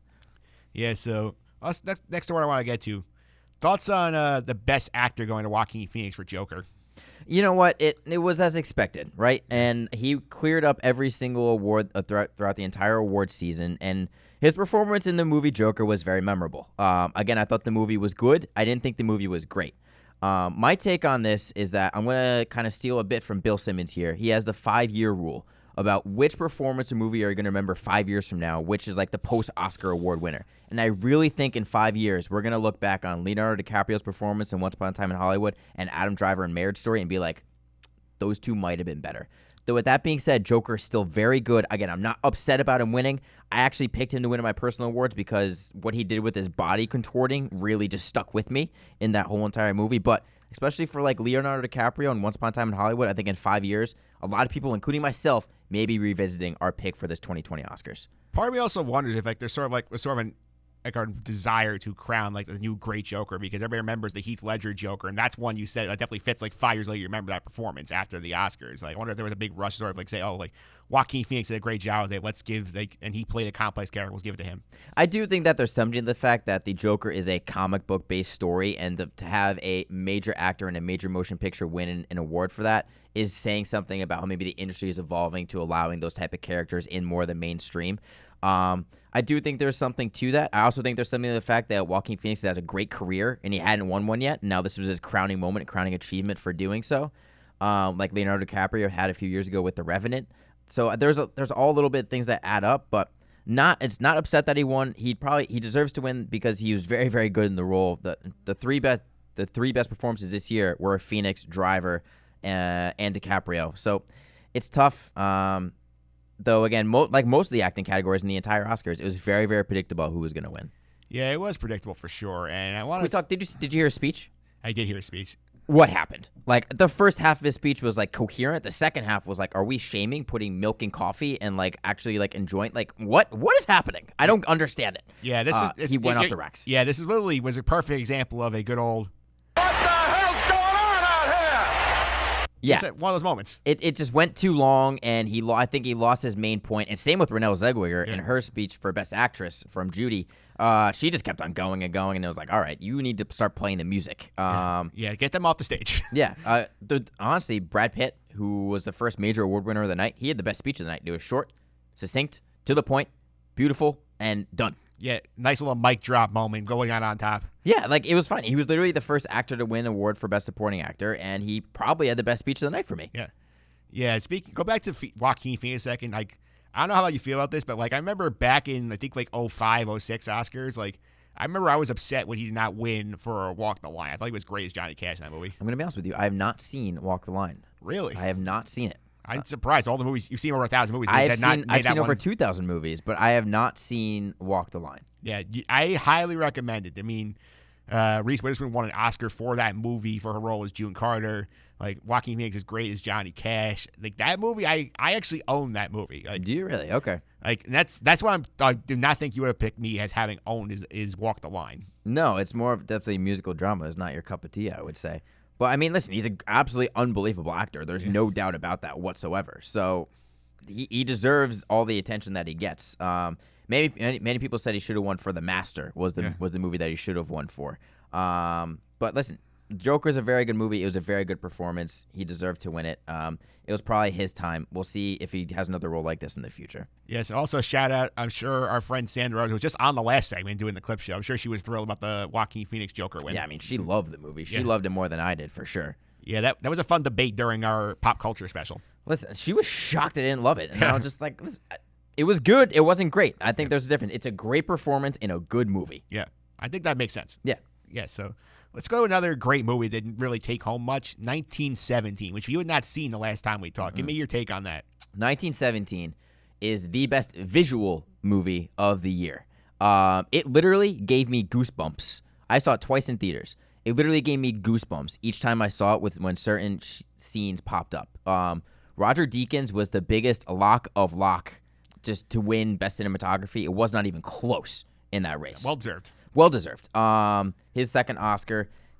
The movie, you haven't seen it yet, I don't believe. I have not. It's on the list. There is a sequence where he's in an abandoned town with the sun rising and fires burning and flares going off. And it's literally like, in the context of the movie, it's the character is going through hell, not only personally, but also in the when he's running through that town. It looks like hell. It looks like there are burning crosses literally everywhere that Roger Deakins put into the frame to show the hell that he's going through and escaping the terror that's chasing him, both figuratively and literally.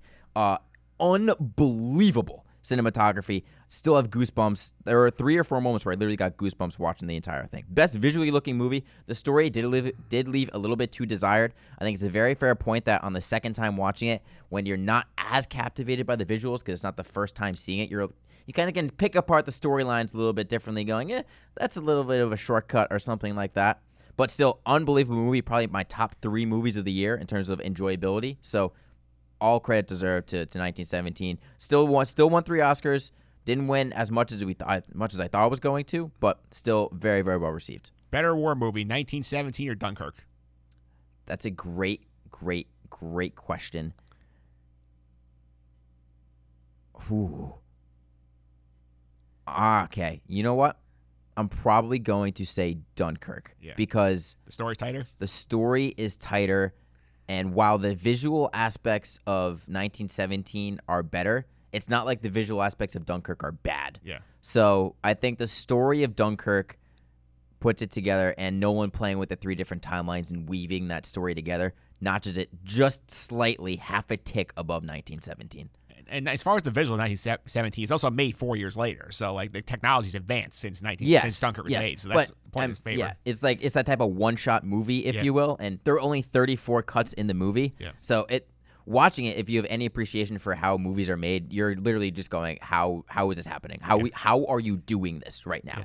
There's that sense of awe in watching what's happening on the silver screen. Yeah, I love that stuff. In terms of like TV too, I mean, like I like Mr. Robot's great stuff was experimental like that. Like they did an episode where basically the entire episode was shot in one continuous take, no cutting whatsoever. Like, and that's to me, I'm like, how the hell did you do that? That's where it's like, that's where I was most shocked that Sam Mendes didn't win Best Director. Yeah. Because to be able to storyboard all that out, plan all that out, and to be able to direct a movie like that where you're taking such minimal cuts is insane to me. But again, still very happy Bong Joon-ho won because the best movie won, and Parasite knocked it out of the park. But I was shocked that Mendes actually didn't win. Yeah. Let's go to another movie that ties to sports a little bit, and because it has some sports figures in it, including one very popular former radio like superstar in this city. Probably the biggest snub in the Oscars for most people's minds, Uncut Gems. Yeah, I loved Uncut Gems. Yeah. I have a story about Uncut Gems, Mike. Sure. Allow me to share it with you. Go ahead. I went to the Alamo Drafthouse to watch this movie by myself. Your favorite place. I love that place. It's amazing. So I'm going. It's a very tiny theater. There are literally 10 seats in this theater, I believe. No, 2 rows of 8, so 16 seats. So I go in my seat. I'm the only one there to start. Coming to my left and passing by me in the seats are 2 young, lovely ladies on like a little girl date, just hanging out, obviously just watching the movie. Yeah, just watching a movie. And the fact that there are 2 females near my age who are willing to just go see Uncut Gems with each other and like watch this independent movie about sports gambling, I was like, I want to be your friends. Like, I don't want to date you. I just want to be your friend. What's your name? It's like we need to talk. And hang out. I just want to like hang out with you. It's fine. You're coming to see this movie on like a girls' night out. Awesome. Yeah. Very excited. 2 minutes later, a group of 4 older women, probably in their 40s, come in, loud, talking, obnoxious, with flashlights on, trying to find their seats. Not a good start, right? They don't obey the rules of the Alamo Drafthouse because they're talking during the previews are going, they're still talking. Then they're talking during the first 5 minutes of the movie, and I have to lean over and go, "Excuse me, the movie started. Please be quiet." And then they were eventually quiet with some murmuring of disapproval of me telling them to be quiet. Anyways, so I see them watching the movie, and they're like confused. I literally see them going like, "What's going on?" They have no idea what's going on. And at the end of the movie, I go, literally out loud going, "That was awesome." The girls next to me go, "That was really good. I wasn't expecting that." The women to the left of me, the two directly to the left of me going, that was the worst movie I've ever seen. I'm never going to get those 2 hours back. Now I was like, oh my God. Oh, don't let me grow up to be like them. Yeah, also another one of those. It was just, it's just they had no idea what they were getting into. They didn't, they think they saw Adam Sandler and just thought, oh, it's going to be a comedy or something. Like, they literally, before the movie, they said, I don't know what this movie's about, really. And it's like, there's part of it where you don't want to spoil what a movie's about, but you need to have some sense of an idea, and they had nothing. Yeah. So it stunk for them. But for me personally, Uncut Gems was awesome. Yeah. It is a 2-hour adrenaline rush. The Safdie brothers, they just throw you into the fire. Adam Sandler is incredibly good as Howard Ratner. So the movie was excellent. I would have had it in 3 different Oscar categories from the movies I've seen this year. I would have had it for Best Picture. It would have been among my best 10. Adam Sandler would have been in my top 5 actors, and it would have been in sound mixing for me because the claustrophobia they have when they're every single room in this movie is crowded, and there's chatter, and there's different noises going in your ears, and you never have a sense of easiness. It's like you're always pushed together like you're in the streets in New York, and that's exactly what the Safdie brothers were going for, and it's incredible in that way. Though, I mean, you haven't seen it yet. Strongly recommend you seeing it because you'll really, really love it as a sports person because the movie attacks into gambling, the NBA, sports, and all that, and all like the idea of fandom and going overboard. Yeah. Also, you have to see the breakout star Julia Fox. Yeah. She is incredible. First time acting in any sort of movie. She plays the muse of Howard. She plays like the girlfriend, if you will, and she just blows you away. She's the biggest shining light on the screen. No idea who she was. Immediately Googled her when I got home. So this movie, all around fantastic. I gave it an A-. One of the best movies of 2019, without a doubt. It's also on the list. It's on the Netflix queue, which might mean I'll get to about 3 years based on the rate I go through Netflix movies. But, Yep. But two people I'll ask you about in that movie. Yep. How was Kevin Garnett? He was good. Yeah. He was very, very good. It's funny how many people they had in the idea of that role. They had Amari Stoudemire. They tossed around Joel Embiid was actually the most modern person they had. But Kevin Garnett, his intensity on the court definitely lent itself a bit to his role on screen, the way he's staring at the ruble and staring at the stone and gets entranced by it. But he was very, very good. Yeah. And I think what the Safdie brothers really did when Kevin Garnett was on the screen, I really think that they let the script kind of go more ad lib. I think they let the actors talk a little bit more and that Kevin Garnett kind of feed off of them rather than him remembering lines. Because every line he said sounded very Kevin Garnett-ish, and it sounded very, very like it wasn't scripted at all. Yeah. So I think that the Safdie brothers and the writers did a really good job of making him comfortable and letting him shine in that way. Yeah, that's one I wanted to ask you about. The other one, Mike Francesa, his 2 scenes. I mean, it's so funny. They got him for one day at the same restaurant. They saw it in 2 different spots of the restaurant, and it's just Mike Francesa. It's just him being him. Yeah, that's the dumbest bet I've ever heard. And then Adam Sandler just goes, "I disagree," and he was fine. It was definitely the shock value of just having him in there. But I mean, it's Mike Francesa. He does his role well. Yeah. I say it's just the way he talked about it, he made it sound like he's like, oh, I was there for like 10 hours doing 2 scenes. Like, yeah, well, that's what making a movie is, yeah, right? Yeah. I don't know if he knew that, but he probably didn't. No, but he was literally in there for 2 scenes, but you remember those 2 scenes, and yeah. Yes, he's like, I remember his voice like, yeah, both my scenes made the trailer. Yeah, no, and they did make the trailer, and he was good. I mean, it's so funny. Like the Safdie brothers are fans of New York. Adam Sandler is a fan of sports and basketball. And so, like, I think them meeting Francesa was just really exciting for them and getting to work with him in that way. Yeah, for sure. And we can also you said, I talked to you off air. You said you haven't been to as many movies lately. You said you've seen some other interesting stuff. Like, what has caught your eye of late? Let's see. I'm watching The Outsider on HBO, which is good. It was very good to start, but I'll admit the last 2 episodes have slowed down. So I need to pick me up come season 8, The Outsider. Finally saw Stranger Things Season 3, Michael. Oh, you got to it. I have not told you this. Saturday, this past Saturday, the day of recording, I was just sitting in my bed, ton of work to do. So I literally was like, all right, I'm just going to start Stranger Things in the morning, just watch it all day until I finish. And it was good. It was much better than I thought. Robin stole the show for me. She was awesome the entire season. She's great. She's awesome. Robin and Steve had the best chemistry of anyone on that show. And they played off her being a lesbian incredibly well. It wasn't over the top or anything like that. It was just really, really good. And I was like, oh, that's a great little twist. Didn't see it coming, and I love every single second of it. I love Steve's acceptance of it very easily too. Yes, Like, that's cool. Like that's cool. Yeah, and he played it off, and he immediately went back into the friend zone thing and just cracking a joke, and it was excellent. So Stranger Things Season 3, I enjoyed it very much. I rewatched Parasite recently, which was awesome. And then I'll give you the last five above average movies I've seen in the past week.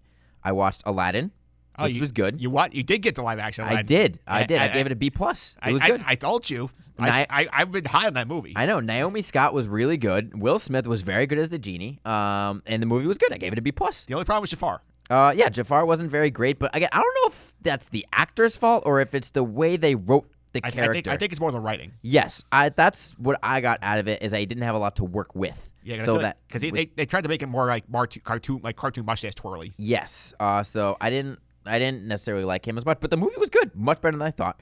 I watched Body Heat, which was a 1981 kind of noir thriller, which was good. I watched The King on Netflix with Timothée Chalamet and Edward Patterson, which was good.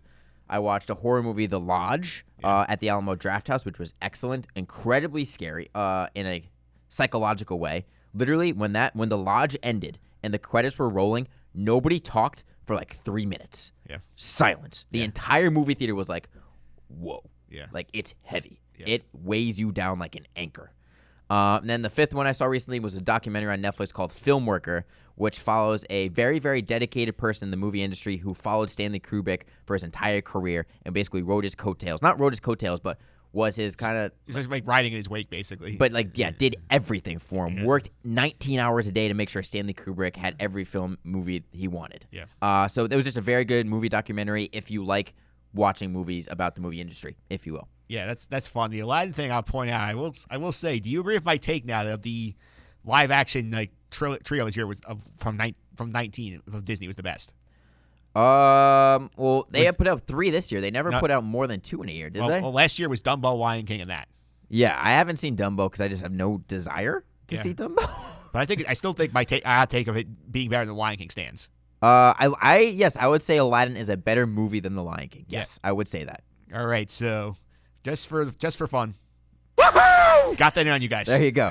You're right. You were right about that one. I will die on that sword. Yes. And I will throw an HBO doc out to you that I think I'm curious to see if you would be interested in this.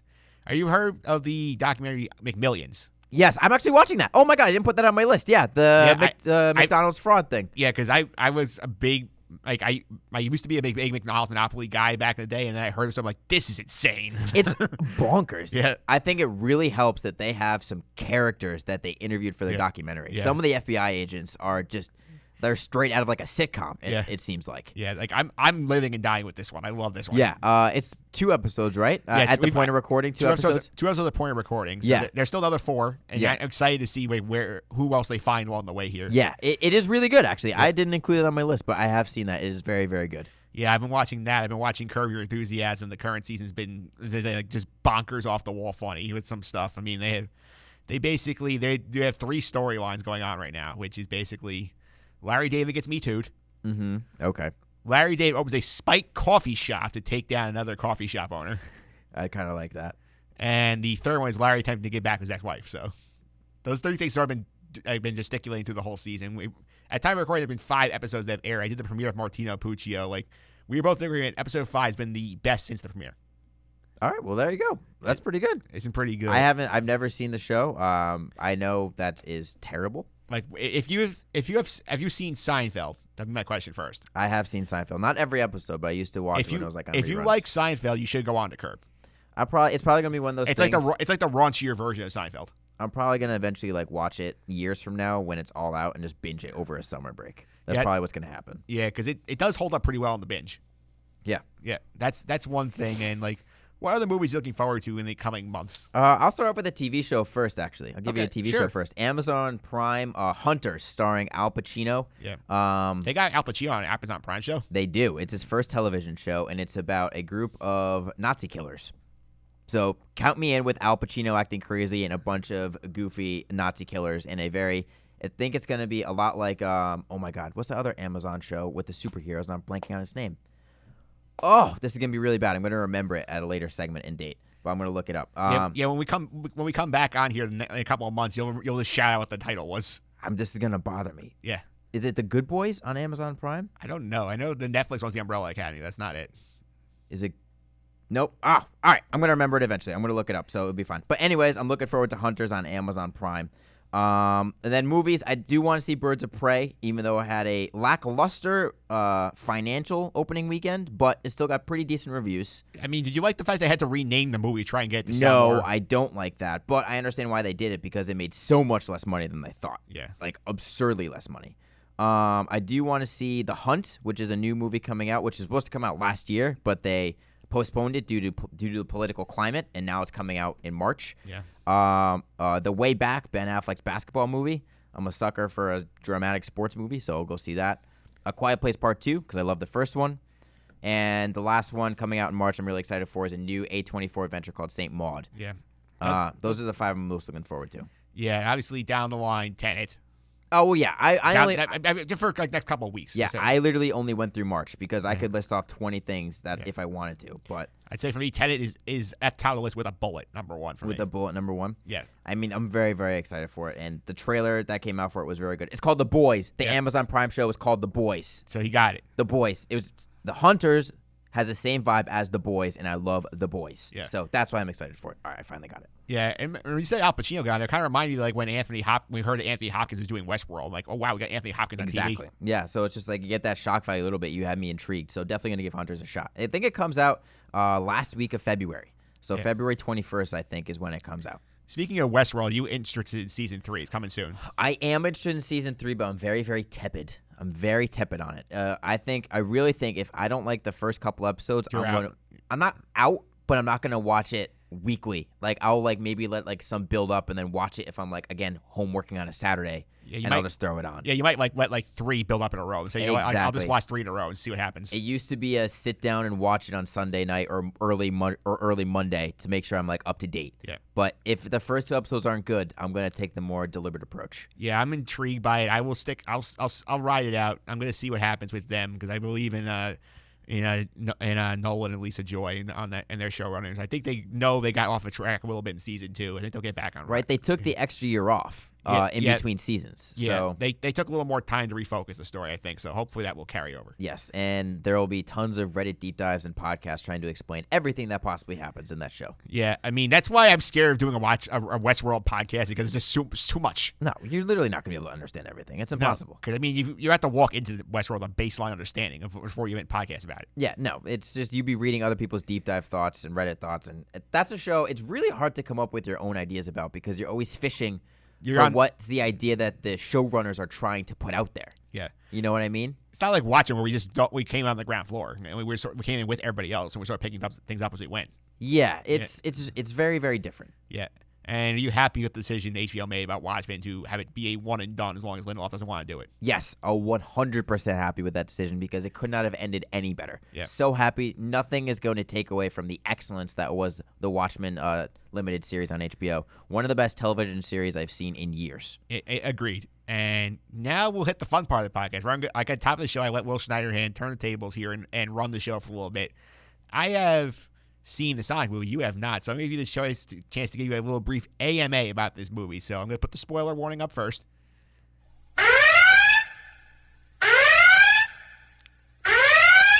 We are recording this after the opening weekend when surprisingly it led the box office. It did. It beat over everything. $70 million in box office. And I saw the figure. I was floored. I'm like, what? Yeah.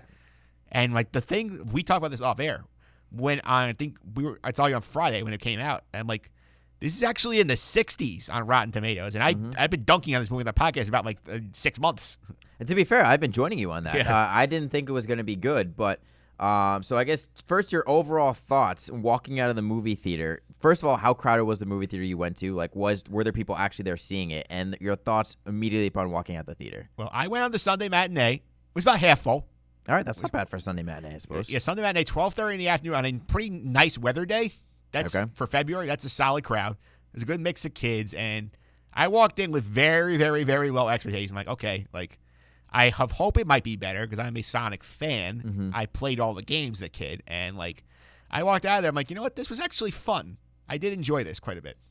All right, well, that's pretty good. And so then the best question is, this is a movie that kind of took. It was one of the first movies that took audience feedback to heart and made changes, like especially the visual effects side of it. Did you notice those changes as the movie went along, seeing like, oh, they definitely made the improvements here? Yes, because like the big problem they had was that when the first trailer came out, like Sonic looked nothing like the video game version, and it was like just an abhorrent freak show. They did the right thing to go back in. I think it unintentionally helped them because it took them out of a very competitive November movie slot. It stuck them in middle of February. There was nothing really going on, so they actually had a chance to spread their wings a little bit and shine.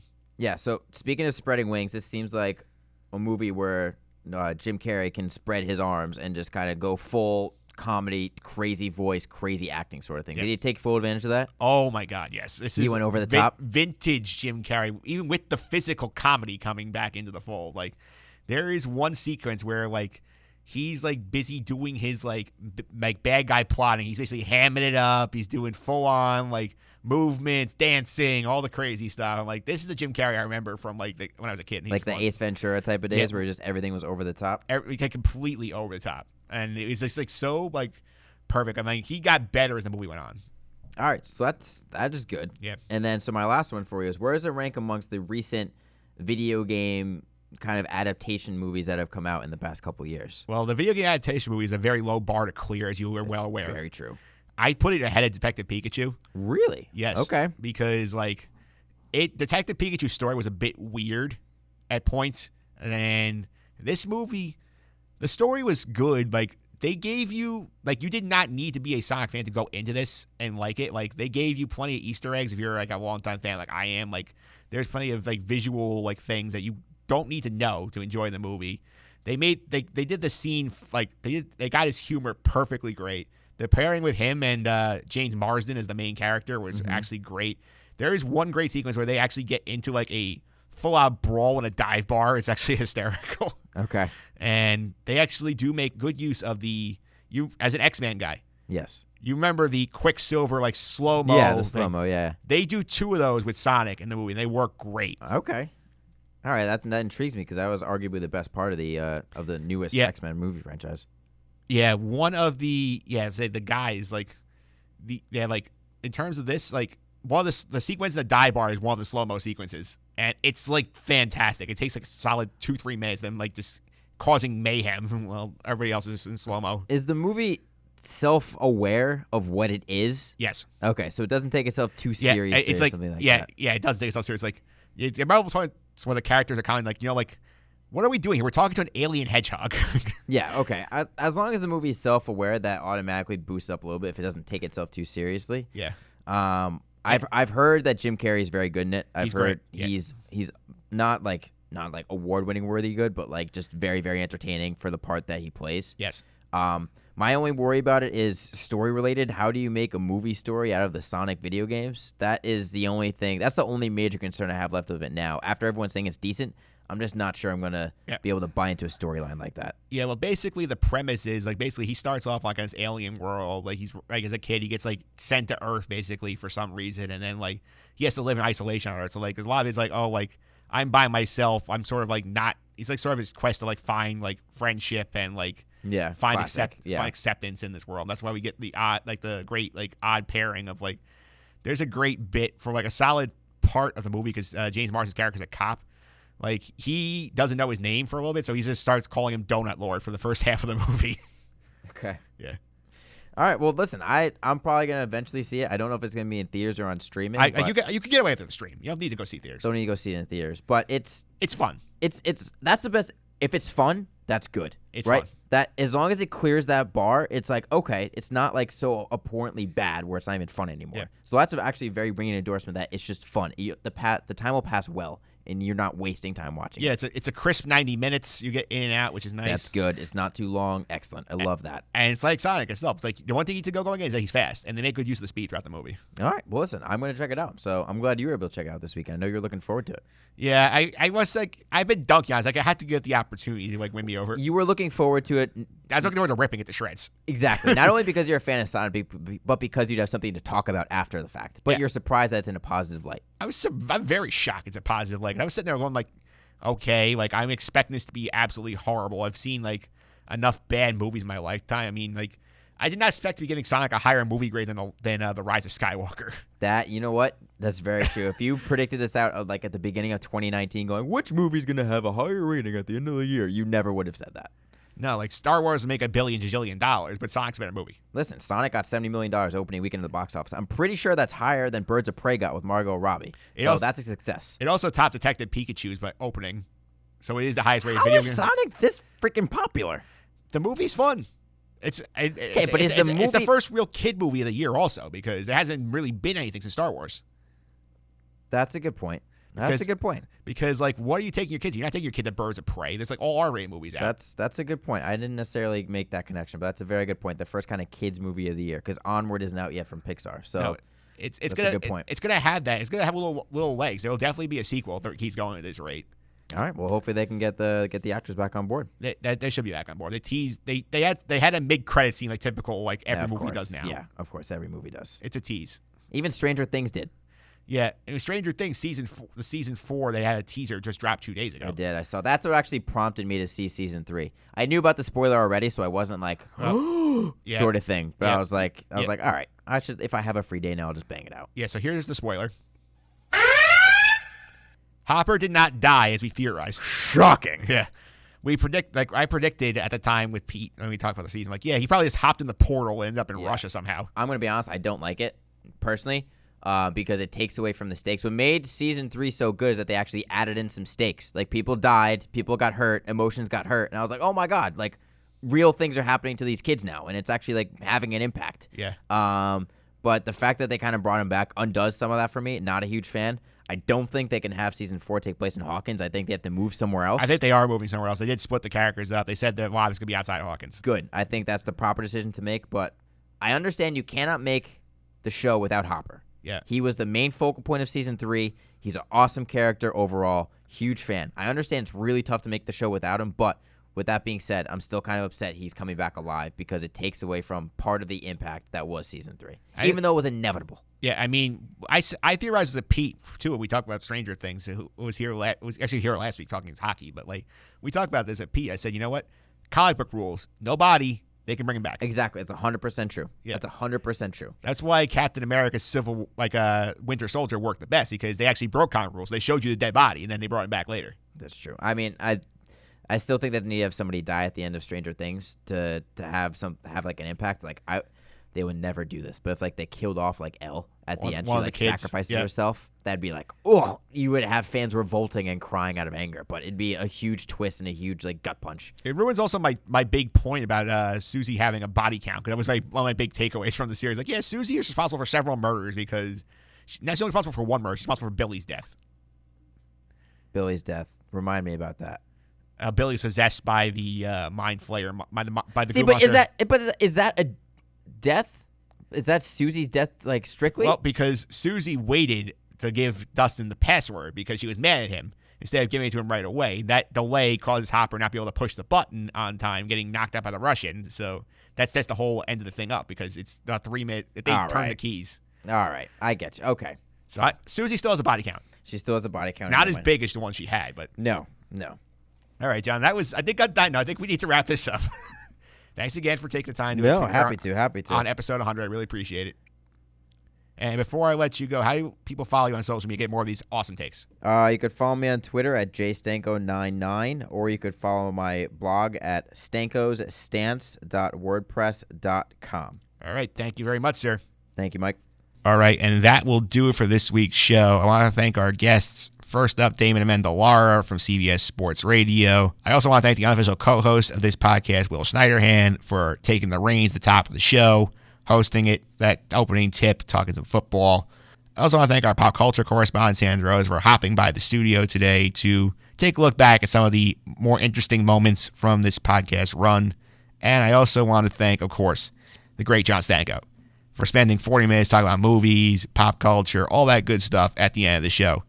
If you want more good stuff like this podcast, including my takeaway about the locals did at the NHL trade deadline, check out the blog over at justendthesuffering.wordpress.com. You can also subscribe to this podcast on Apple, Google Play, TuneIn, Stitcher, and Spotify. Simply search for Just End the Suffering there. You can find all roll episodes there. All 100 episodes are available on those platforms. Feel free to leave your feedback and star ratings as well, guys. We're 100 in. We'll make the next 100 even better with your help. I appreciate that. And subscribe, please. Very important. I'll get this into the ears of more people who could really enjoy this program. It's a lot of fun doing it, and I like hearing from people who listen to this. It's a lot of fun to get that little feedback. You can also follow me on Twitter. You can follow me at mphillips331. That's MPHILIPS 331. And tweet me with the hashtag highlights of 100. Give me some of your favorite memories of the podcast if you have some. If you want to share it, that's awesome. I look forward to hearing them. Next week, we're actually going to start a little run of college basketball shows on this program. Because March Madness is coming up. It'll be the first podcast of March. I guess you're going to be speaking with Zach Braziller of the New York Post, a great college basketball writer for them. We will have a conversation about the world of college basketball. There's going to be some more stuff coming up as well. But until then, enjoy the 100, everybody. I'm looking forward to the next 100.